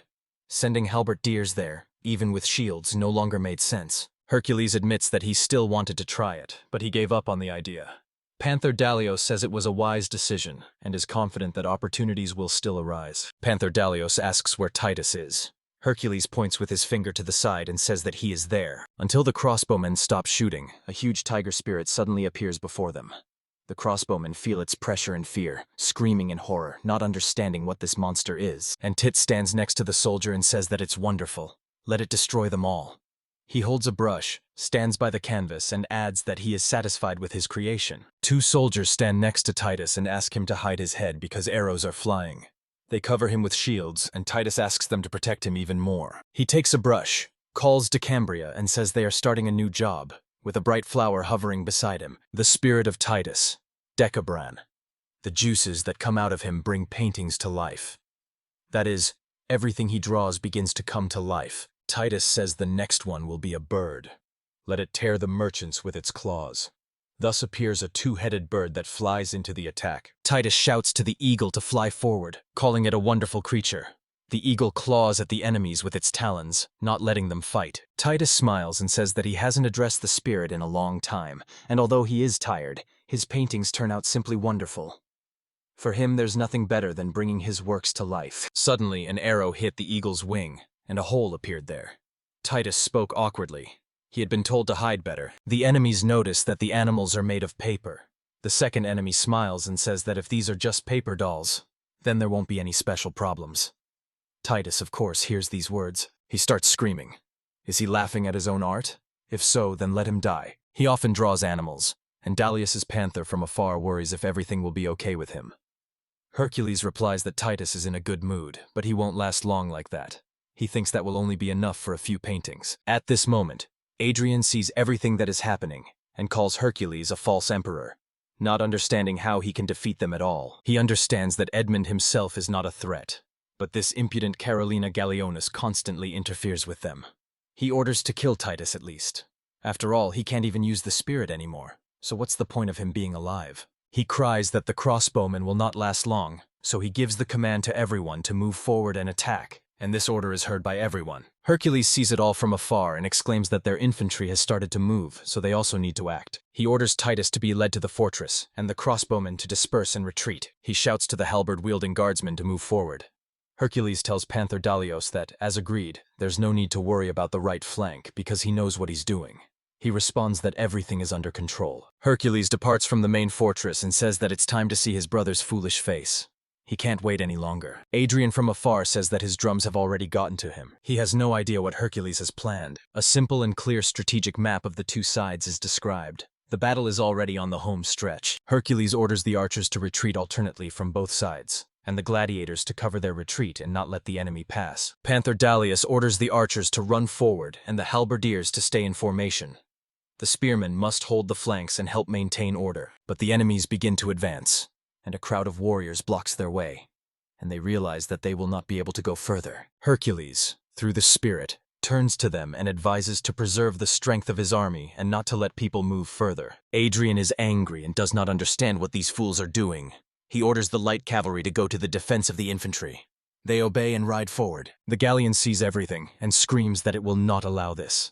It summons its spirit power and covers the entire field with flames. The horses neigh with fear and start to panic, and the soldiers stand around in confusion, not knowing what to do. Adrian gets even angrier at Galf and his Galleonis, and shouts that even if his father values him very much, preferring a foolish brother to an elder son is already too much. Oscar looks back and doesn't understand at all what this strange Adrian is doing, because he's constantly giving some wrong commands. He ponders that, judging by the movements of Hercules' army, it is moving towards their flank and probably plans to encircle them. Looking at the buildup of his troops, he realizes that Hadrian's army is acting exactly as it is beneficial to Hercules.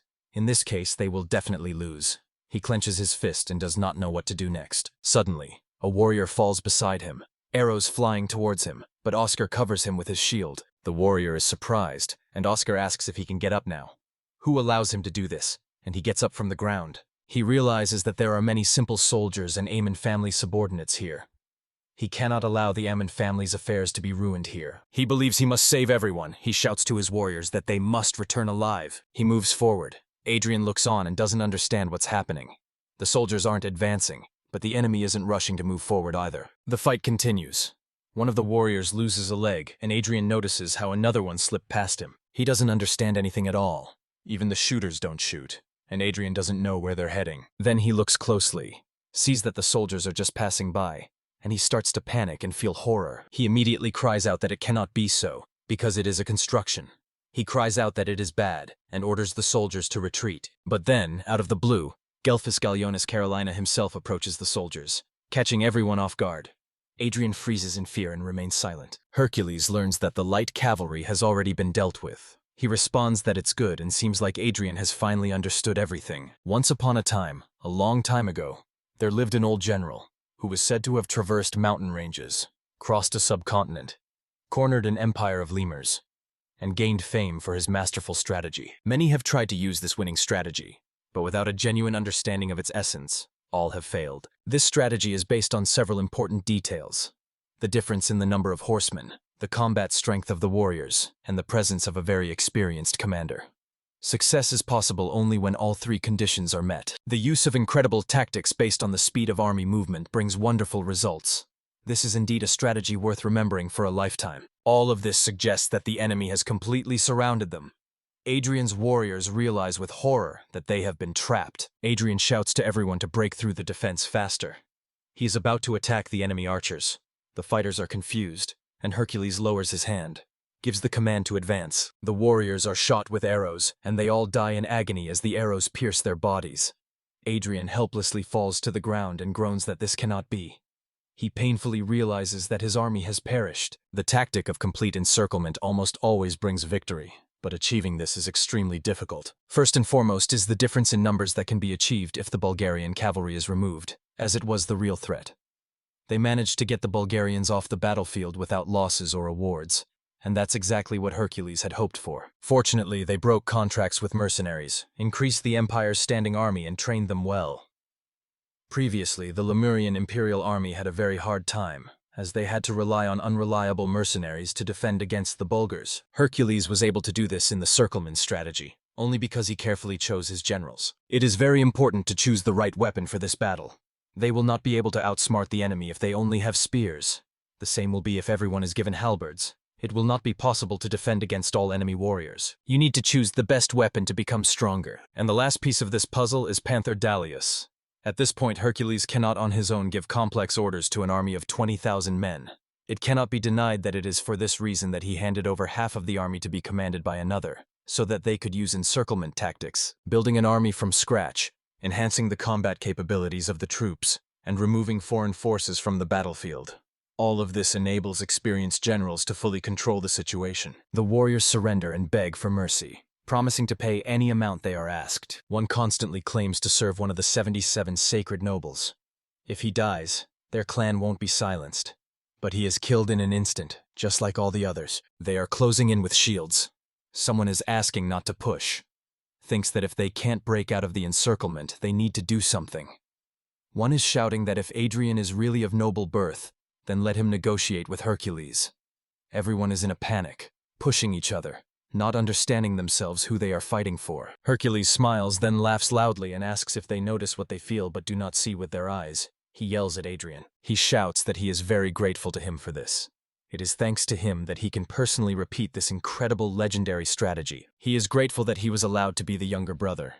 Thanks for being an obedient and good younger brother. Panther Dalios hears all this and thinks, it's been 1,000 years since the strategy of encirclement was invented, and now in front of him stands a boy who is barely 15 years old, and he is already using it perfectly.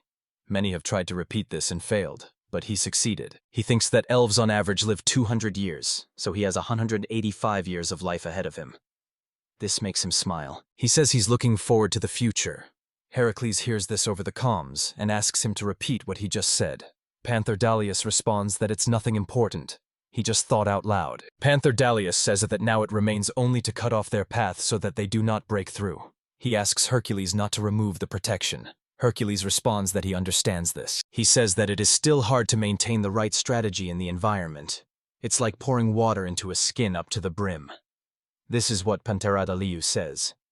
However, in such a situation, when arrows are flying at them, he does not believe that an experienced commander will be found who can calm down the frightened soldiers and unite them to break through the enemy's ranks. Hercules says it doesn't matter, as long as not even a fly will escape from this trap. Suddenly a warrior bursts in, and Hercules and Delios Panthera look on in astonishment.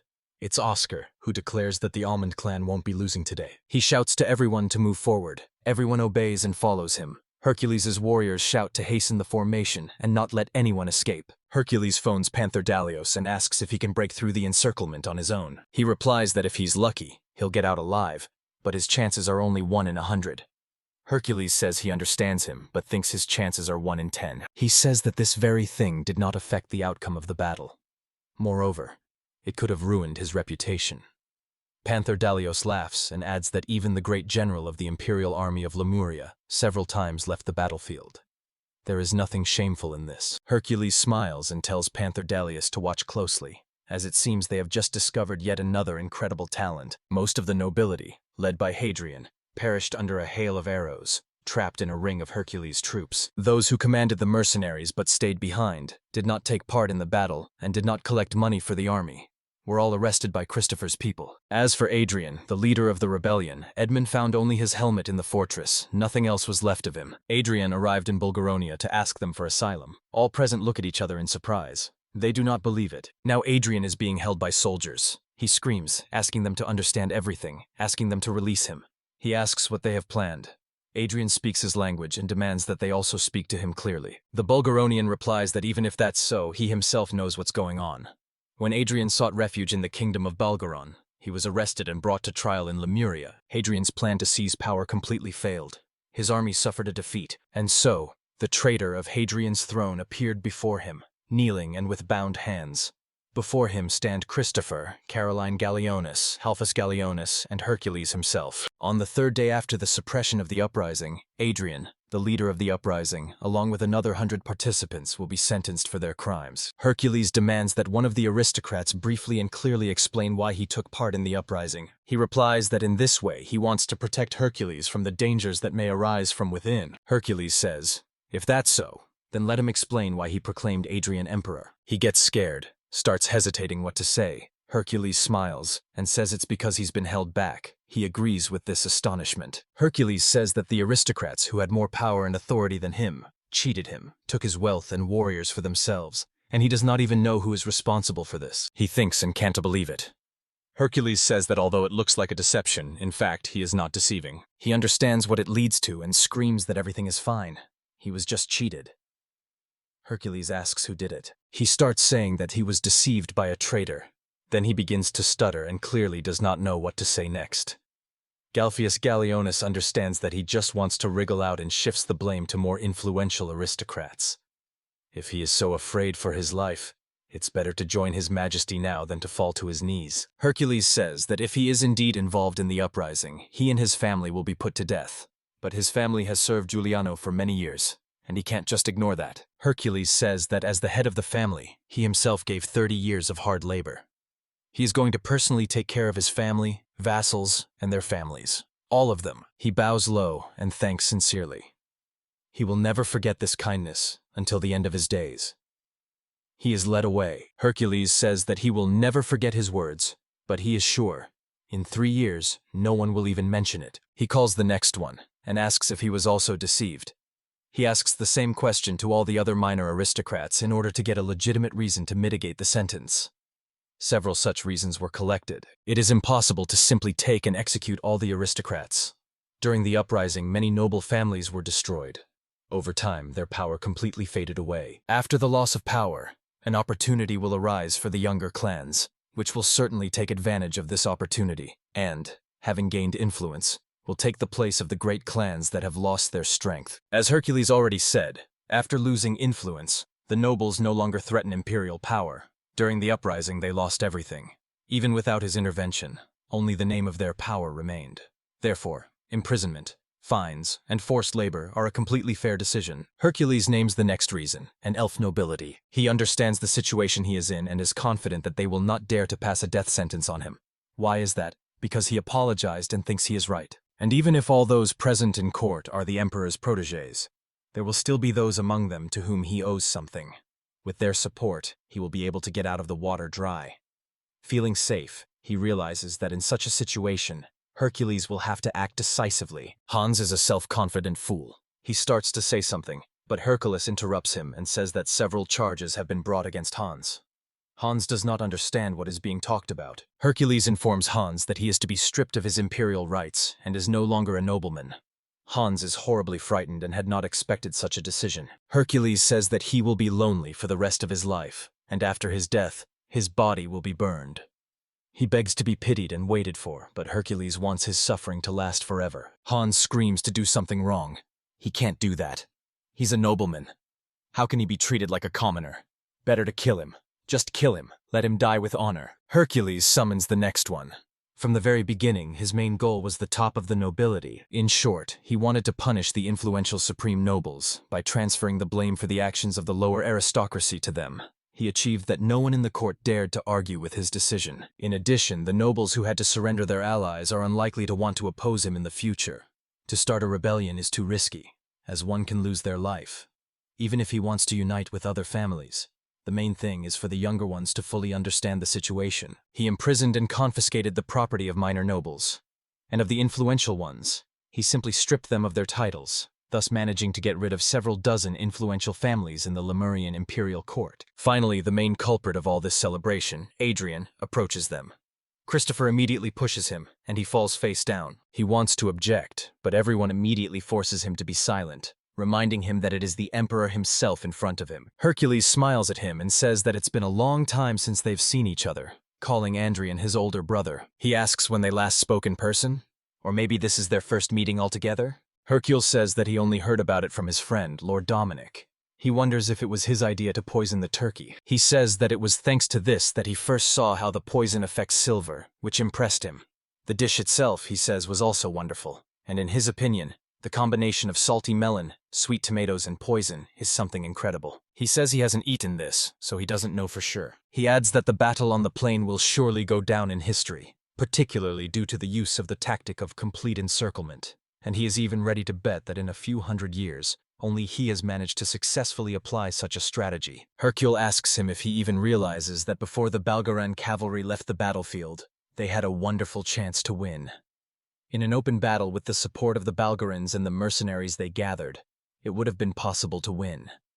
Adrian responds by saying that he is not worthy of the imperial throne. Hercules is silent. He believes that he should have inherited the throne after his father, and constantly talks about it. But since birth, his father gave everything to another, a spoiled boy who did not deserve to be king at all. He cries out to all the aristocrats that they have been deceived by this impostor emperor. They should not allow him to continue sitting on the throne. This prophecy was conveyed to him by the great archangel Gabriel himself. He cries that the gods themselves have chosen him, and that he is the true emperor of the great Lemurian Empire. Everyone starts to wonder aloud if he was really talking about Jibril, the archangel that no one has seen, and who supposedly appeared to His Majesty Adrian. He loudly asserts that he is telling the truth, and even shows a feather from her wing as proof. Hercules says he understands everything, as he claims himself. He asks Lady Gabriel to invite him to the hall. If he can, he is ready to recognize him as the true emperor in front of everyone. Carolina Gallionis starts to panic, and wants to stop Hercules. Adrian smiles and screams that he will yet regret these words. He begins to loudly call Lady Gabriel, the great archangel. It's time to reveal to everyone the truth about the lying emperor. Let her send this emperor straight to hell. The hall is silent. He doesn't understand why she isn't coming. Hercules continues to wait, asks to wait another minute, promises that she will definitely appear. In the past, he would loudly call out to Bidi, say that he was there, ask her to come out into the hall, and call out to her again and again. Hercules turns to him and says that he has only 3 conditions. If he follows them, he will stay alive. First, let him swear allegiance and unconditional obedience to his emperor. Second, he must acknowledge the unlawful invasion of his territory. And third, take responsibility for the actions of the high-ranking nobles who followed him. He says that he will only be able to leave him alive, as his dear mom asked him to. Then he starts with a broken voice to say that he fully admits his guilt for everything that happened, and asks for forgiveness. Hercules says it's a wise decision, and announces that by this decree, he is sentenced to life imprisonment. Hercules orders him to take him back to the dungeon, but then Adrian snatches the knife from his hand. Adrian takes the scissors and cuts the soldiers off himself. Carolina Gallionis is frightened. Hercules is amazed. Adrian's scissors are in blood. Adrian jumps on Hercules and shouts that he will die. At this moment, Carolina Gallinus hugs Hercules, and Christopher Defense and Galfa Gallinus draw their swords. Jabril appears right in front of Adrian and says that this cannot be. Adrian stops in surprise and recognizes her. He starts to get indignant because she said he was the real emperor. Then why is she defending this imposter? Everyone is shocked. Nobody understands what he's doing. Is he really talking to someone? Jabril smiles and says she never spoke of murder, claiming that Adrian is an imposter and no matter how hard he tries, he will never become emperor. Adrian asks in despair what she is talking about, since he was chosen by the gods. She replies that it's not true, that it can't be, and asks if he wants to know why. Here Jabril transforms into a demon who serves Hercules, and Hercules, with a self-satisfied smile, looks at Adrian. He realizes with horror that he has been deceived, and Hercules wishes Adrian good luck. In a frenzy, he screams and rages at Hercules. He cries that Hercules is the devil and demands that his crown be returned to him. Galfi Gallion says he's just shocked. Christopher insists this must not be mentioned near His Majesty's grave. The little devil greets Hercules, but he only briefly reacts. All culprits were punished, so the festive banquet took place without any problems. Finally, a boy approaches them, and Hercules asks if he knows why he ended up here. This is Oscar Almond, who was surrounded by the treacherous Galphus Gallionis and Panther Dalios. Oscar immediately bows down and asks for forgiveness for having raised his sword against him, and is ready to accept any punishment. Hercules did not expect such behavior at all. He says that everything was misunderstood. He is not going to condemn him, and Galphus Gallionis and Panthera Dalios ask to stop teasing the boy. Hercules says he has a proposal for Oscar, and he is interested in what he wants to offer. Hercules asks Oscar if he wants to become a general. Oscar is surprised and recalls that he used to fight against his own country. Hercules says that he has been watching him and the Almond family for a long time, but since the head of their clan had supported Adrian in his struggle for the throne, he had to be arrested and deprived of his lands and titles. When the head of his clan decided to support Adrian, he had to follow him. There was no choice. That's how he ended up on a sinking ship. Because of this, their clan was also lost. It had a great impact on the outcome of the war. Oscar says he's certain there's someone who fits the role better. Hercules asks what he's talking about. He says that it's Oscar who managed to escape from the encirclement and is very surprised by this. Then he asks if Hercules saw it accurately, and Hercules responds that he saw it with his own eyes. He says that the ring tactic was devised to intimidate the enemy and sow panic, depriving him of the strength to resist. But he managed to break out of the encirclement on his first attempt. Having found himself in the enemy's ring, Oscar remained calm and was able to save his people, although everyone around him thought it was impossible. Hercules says that he values his leadership qualities. A strong army needs classy commanders. Thanks to him, the army of their country will become even more powerful. He also believes that this is a great opportunity to restore the honor and good name of his family. Most members of their family were stripped of their titles and thrown into prison, although they managed to avoid the death penalty. The imprisonment itself broke the head of their family, and their home suffered great losses as a result. He believes that if he accepts His Majesty's proposal, he will be able to restore the former glory of the Elman family. And what's more, he turned a blind eye to all the crimes of his family. After everything that happened, I myself invited him to join and acknowledged that he could be trusted. Oscar bows and says that maybe he has little experience, but asks them to help him. Hercules jokes that he hopes to work with such old-timers as them. Oscar smiles broadly at him. Finally, everything is over. On a dark night, everyone is celebrating the victory. But in reality, only Carolina Gallionis and Hercules are enjoying the triumph. But Carolina Gallionis is glad that it's all finally over. Hercules explains that as soon as he dealt with his father's former vassals, his older brother immediately rebelled. Who would have thought that being an emperor would be so much trouble? Hercules says that after such labor, food seems especially delicious. Carolina Gallionis smiles and notices that the cook has indeed blossomed lately. She was very glad to learn that Nala was able to influence the cook. Hercules gets offended. What's the point of her talking about others when they're finally alone? She gets flustered and explains that she meant something entirely different. Emboldened, she confesses that she too has been waiting for this moment for a long time. Hercules smiles and says, "That's why she chose such a frank outfit." He still remembers how much she was ashamed in the maid's costume. Carolina Gallion pulls this to herself and admits that everything is exactly that. She's just close to his heart, that's all. Is it strange to want to please the one you love? Hercules rushes to her arms and joyfully exclaims that everything is fine. He hugs her and asks when they will go on their second date. She replies that the rose garden will open in a month. Soon the chariot races will begin. They will have a lot of interesting things ahead. Carolina Gallionis is outraged that she can't just take and forget about her duties. Next month will be full of meetings and checks. Hercules angrily responds that he understands everything. He says the empire has now slightly strengthened its position compared to the times of his father, but there are still many problems ahead that need to be addressed. He says that it is necessary to establish relations with neighboring countries, appoint new generals, and restore the imperial army. It is also necessary to solve the problem of hunger and unemployment, and also to organize the management of the recently annexed territories. He says that a lot of time will be spent on the western and eastern factions alone. He wonders if his life will be enough to deal with all of this. Carolina Gallionis replies that if it's Hercules, then she's sure everything will work out. In her opinion, he has already achieved a lot anyway. Carolina Gallion says that when he needs support, she's always there and ready to listen. She falls silent. They look into each other's eyes. He says that this way he can thank her in advance. She doesn't understand and asks what he means. Hercules brushes the hair out of her face and proposes to be his wife. She starts to get nervous. Hercules stands up, tears off a bunch of grapes and makes a ring out of the vine. He puts this ring on her finger. Hercules says he loves her, wants her to be his wife, and together they will build a happy future for their country. She starts crying and agrees. Here he is, the emperor who managed to breathe new life into the Lemurian Empire, which had once almost disappeared into the abyss that swallowed 3 continents. His name was Hercules I. His exploits, his reign under the name Emperor Divine Light. This is the story of an emperor who conquered 3 continents, and it continues.